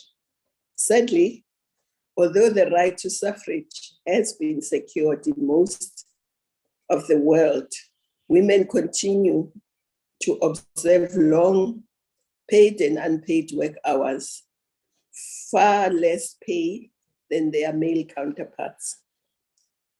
But before I go any further, let me say it's probably 24, 48 hours since I've been appointed to this portfolio. Let me just thank my predecessor who was supposed to be speaking today for all the work she's done. Minister Maite Nkwane Mashabane and Batabile Dlamini, who have laid an excellent foundation towards realizing generational gender equality. Indeed, Program Director, technology and digital inclusion offers us an appropriate vantage point by which we can view the areas that require our urgent attention and action. I say so because the UN Women Gender Snapshot 2022 has shown that the continued digital exclusion of women has shaved off $1 trillion from the gross domestic product of low and middle income countries in the last decade, a loss that will grow to 1.5 trillion by 2025 without action.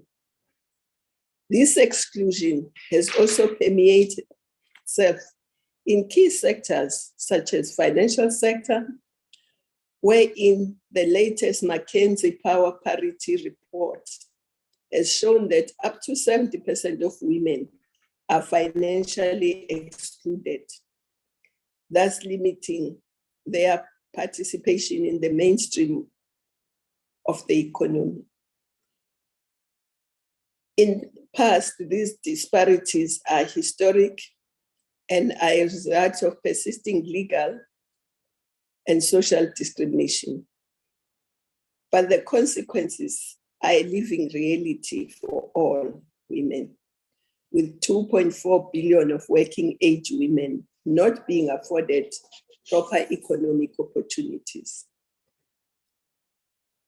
Additionally, where women are afforded economic opportunities, they earn far less than men. In Africa, for instance, in our continent, the gender pay gap is 50%. So surely that can't be fair. And according to the United Association of South Africa, South Africa has a stagnant median gender pay gap of 35%. Despite various pieces of legislation aimed at preventing gender discrimination in the workplace and in And the COVID-19 pandemic has increased the projected time to close the pay gap from 99.5 years to 135.6 years if nothing drastic is being done. But of course, there are countries which are exemplary. For instance, Iceland has made it a crime to pay women less than men for work of equal value. Why can't we all do that? So this has also contributed to the potential for women to accumulate assets by which they can fight poverty, discrimination, violence, and exclusion. This is more acute on our continent, where women own only 13% of the productive agricultural land, for instance. This despite them constituting 70% of the working population of the agricultural sector and close to 90% of the food production value chain. So we raise this not because we wish to bemoan the situation or lament, but rather because we see the value of digital inclusion in reversing this and closing the gender gap. Thus, we welcome the digital, these and digital gender inclusion because it can enhance key areas such as financial inclusion and close the gender gap in the access to key sectors such as financial services. For instance, 70% of Kenyans utilize mobile money app, M-Pesa. 80% of those are women, which means in Kenya, the financial exclusion gap has been significantly reduced. In Ghana, 56% of users of the Momo Pay app are women. Thus, through technology and innovation, one can leapfrog development and close existing gaps and disparities. Certainly, this was also our intention in the Agricultural Center when back in 2015 at the African Union, we launched the campaign to confine the handheld hoe to the museum. Together with water collection, this backward handheld hoe and practices have taken up to 80% of the time of rural women. This means they have less time to undertake the important roles of care and supporting them to the health, education, and development of their families. Also critical is the fact that despite women being at the center of this care, which also include the other half of society, this important work remains unpaid, uncalculated work in the GDP enumerations. And sometimes people even forget that women who are supposed to be at home do a lot of work. I'll make an example that I was told about of a man who came home one day angry, whatever it made him angry from work, and said to his wife, "What do you sit and do whole day when I'm working hard? What do you do the whole day?" So the wife didn't answer. She just kept quiet. But the following day, the wife didn't clean the house, didn't cook, just cooked for the children so that they are not hungry, but didn't change them, left them in their pajamas, left everything, didn't make the beds, just left everything. So the husband came back from work the afternoon and said, "Why is this house like this? Why is it not cleaned? Why are the beds not made? Why are the children still in pajamas? Why is there no food?" So the wife just softly said, "Because I didn't do it." Only then did it dawn to the husband that she actually doesn't sit and do nothing the whole day. She does a lot of work. So, program director, despite this technology and innovation, the fact that technology and innovation have proven to be key ingredients in the successes recorded, Japan's former Prime Minister, the late Abe Shinzo, womenomics policy.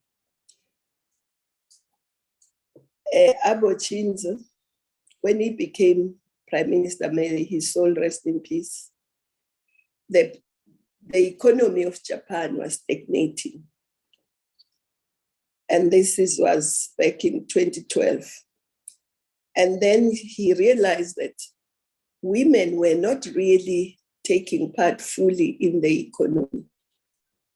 And he had this to say, and I quote, "Creating an environment in which women find it comfortable to work is no longer a matter of choice. It is instead a matter of the greatest agency." And indeed, he ensured that the cooperatives and all the people who were involved in the economy understood that, and they integrated women into the economy.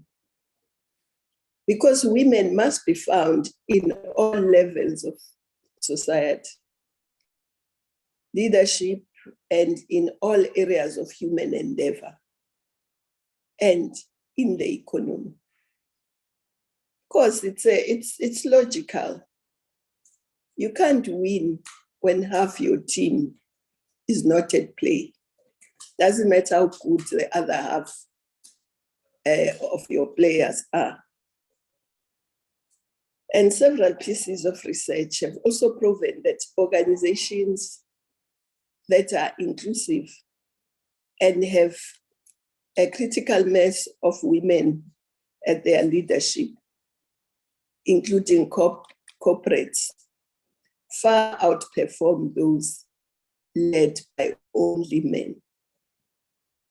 So womenomics, as the Prime Minister of Japan called it, is the only way we can realize sustainable growth whilst ensuring that we radically transform the economy in our lifetime.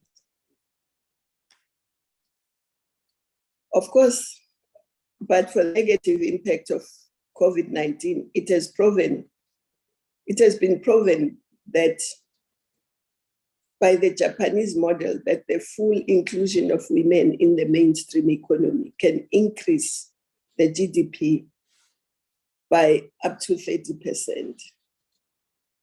Therefore, the long outstanding calls for the inclusion of women at the highest echelons of the economy and politics is not a misguided call, but one that is in the best interest of society. Program director, in our country, if I come back home, the long-term planning is a critical dimension if we are to record similar successes as Japan. In this regard, we adopted the district development model, which is an all-of-government approach, and including society, business, and using the district as the landing space.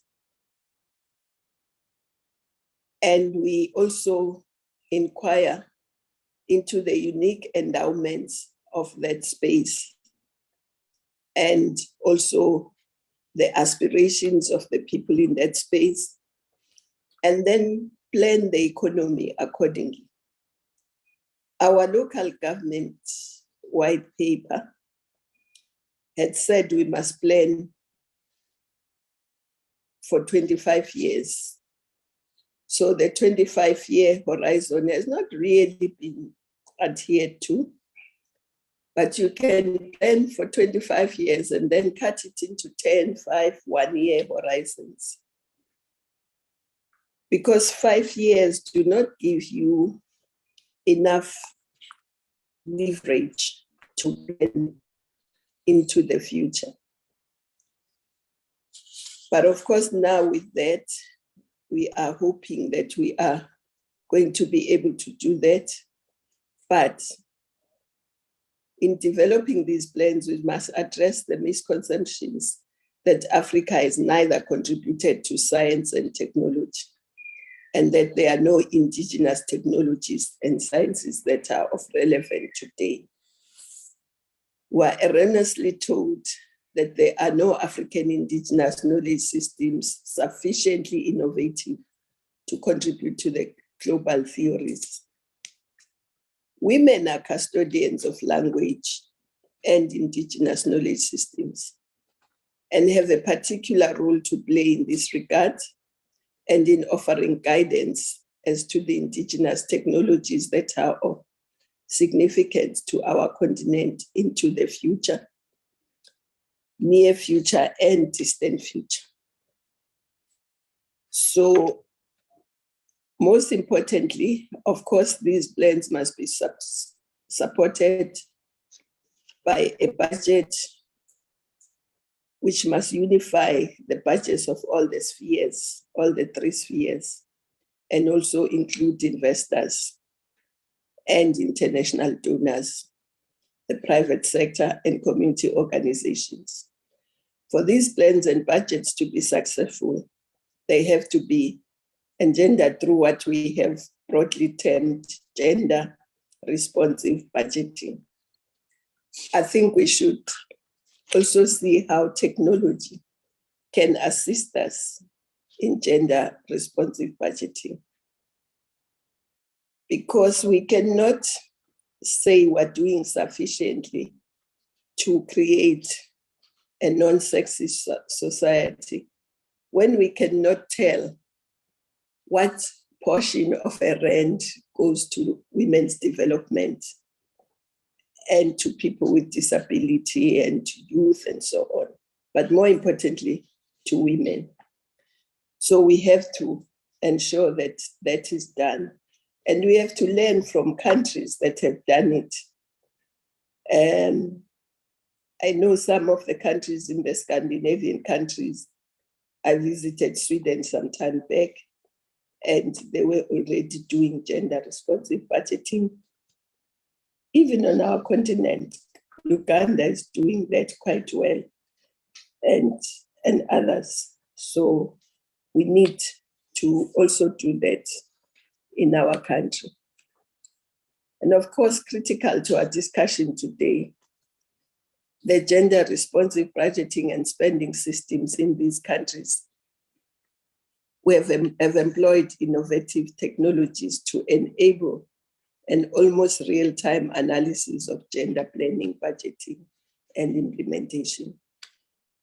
Also important is that our plans must have regional dimensions and specificities to link up to the regional agenda as anticipated by the key plans such as Agenda 2063, the Africa we want. Such a long-term view and linkages allow us to free ourselves from the current and urgent limitations and challenges. These linkages will also enable us to meaningfully contribute to key continental outcomes, such as the Africa Free Continental Trade. The employ of technology will also further unlock the potential of key industries, which have traditionally had women in the majority. These include the fisheries and fashion industries. Take the female-dominated fashion industry, which generates 31 billion per annum. The women's small and medium industries are interconnected through the supply and retail value chain.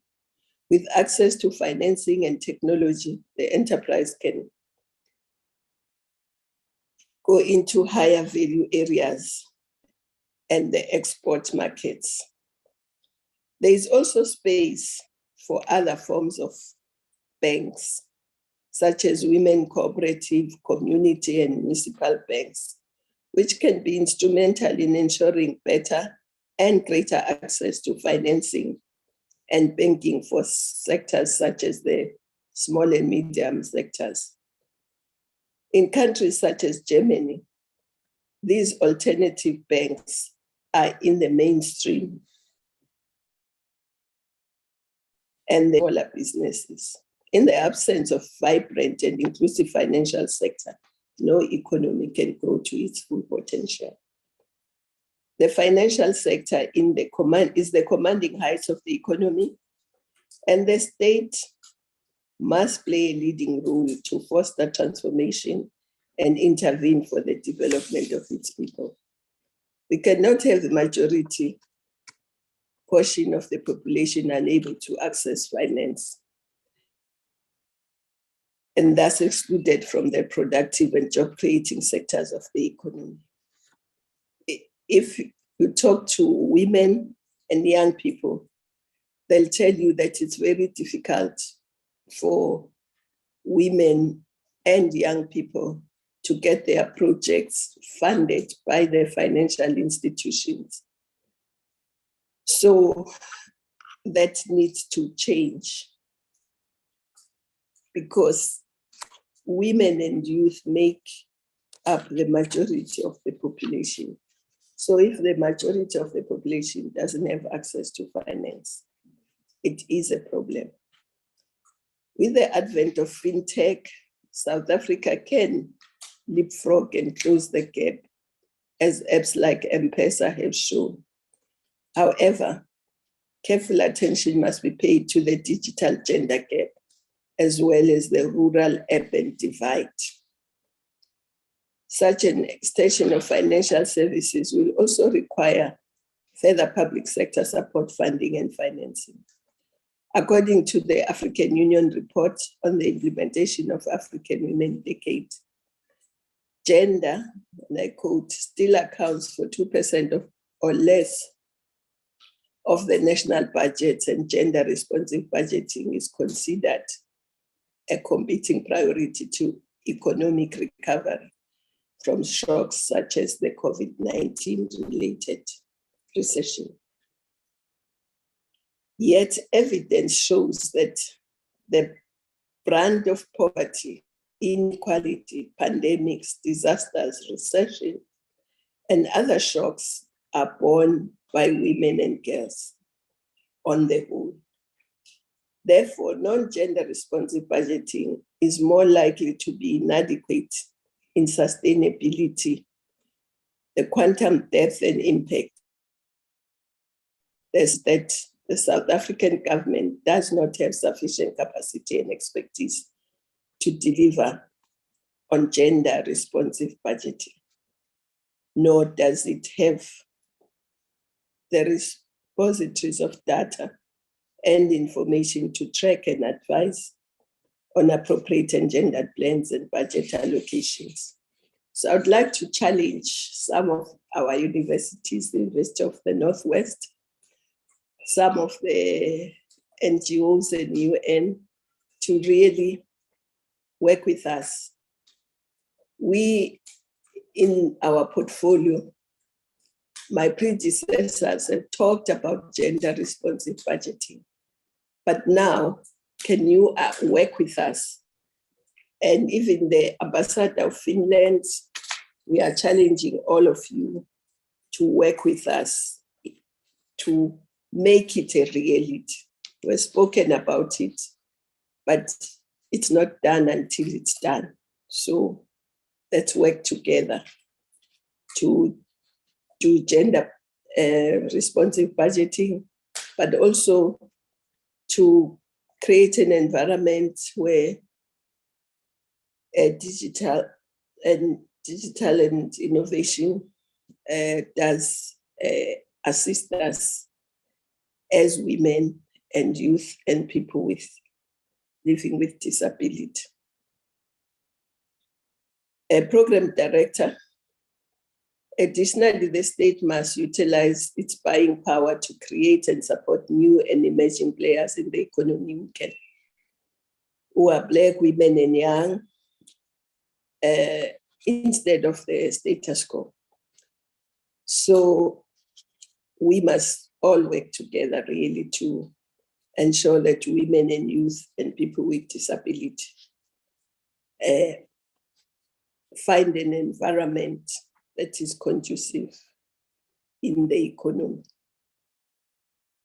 This must apply across all sectors of the economy, but we must pay special attention to sectors such as the oceans economy. South Africa is probably the longest on the continent, the longest coastline, which means our ocean is bigger than our landmass.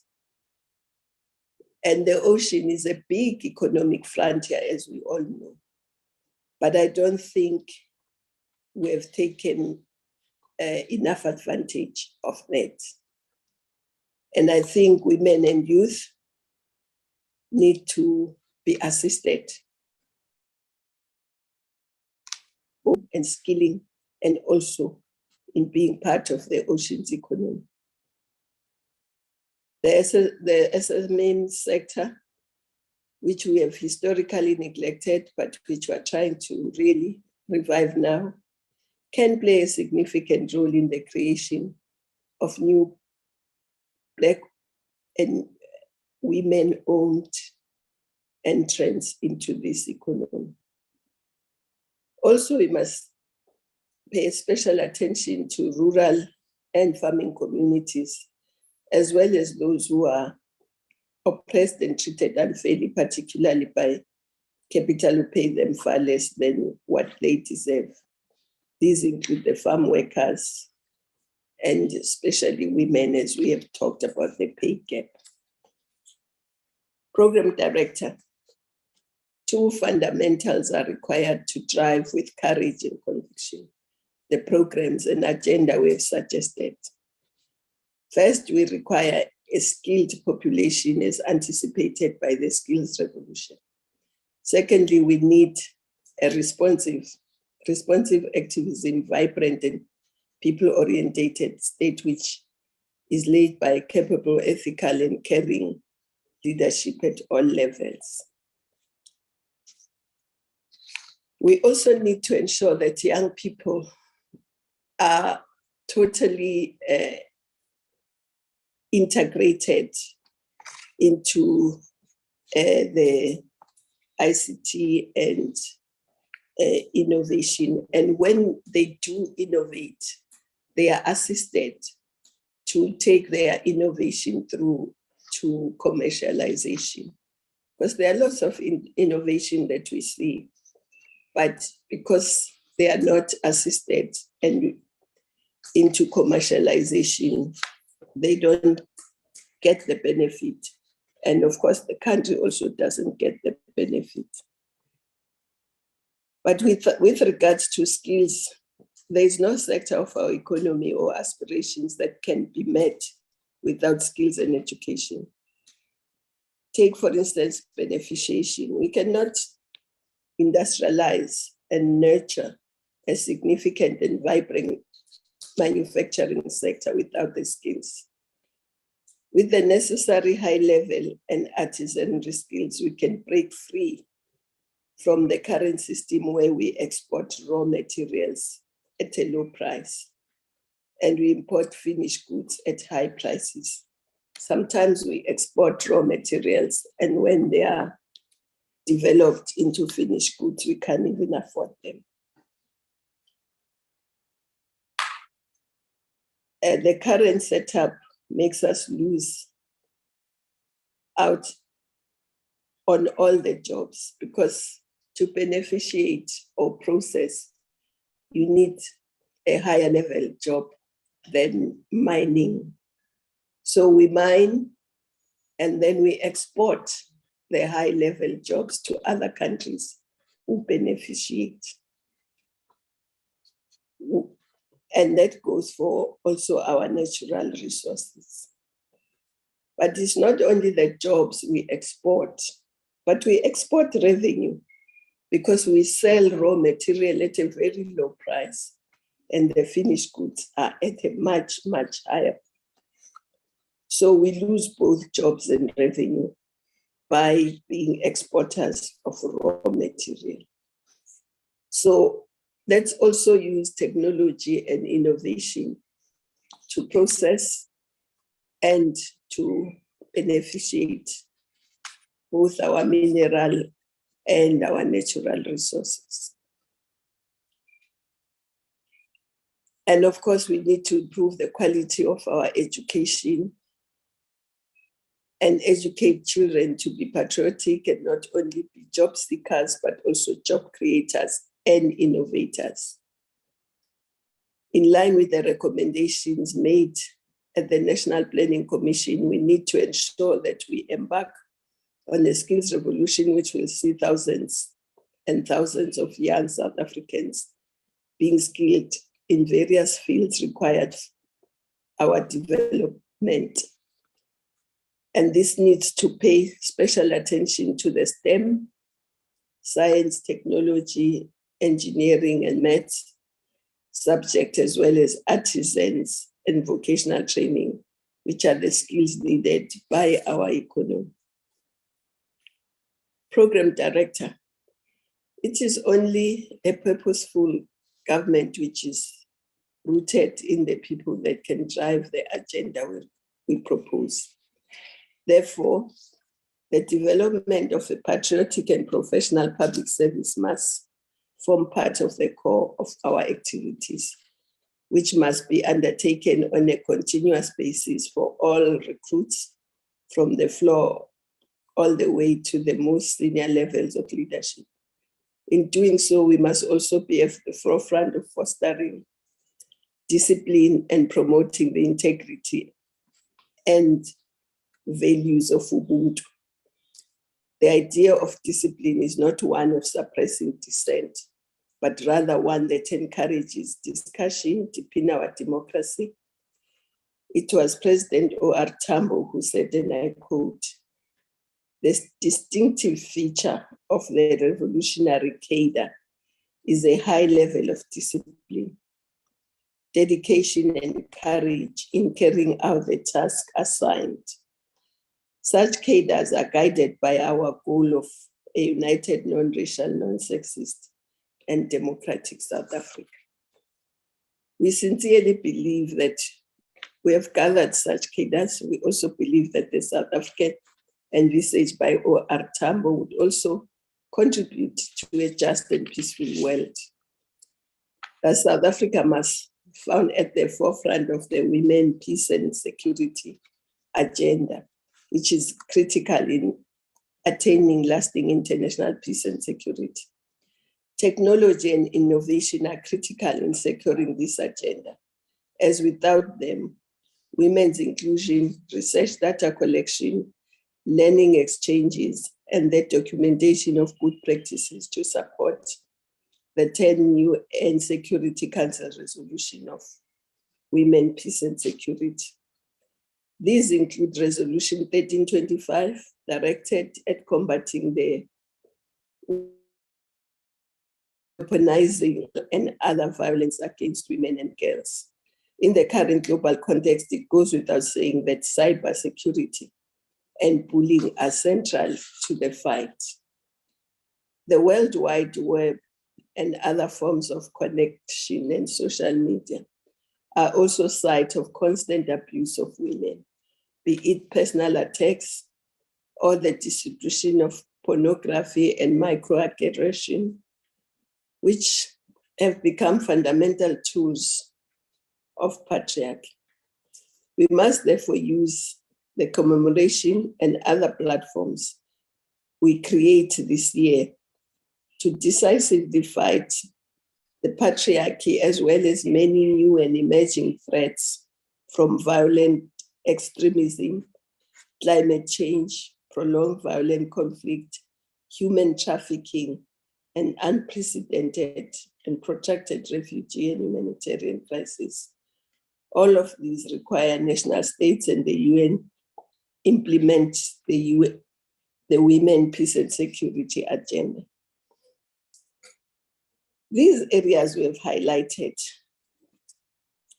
are fundamental in the attainment of the 12 identified critical areas for Beijing Declaration and Platform for Action to guide the mainstreaming of gender policies, strategies, and programs, which include women and poverty, education and training, women and health, violence against women, women and armed conflict, women and the economy, amongst others. And of course, technology and innovation can actually speed up all this.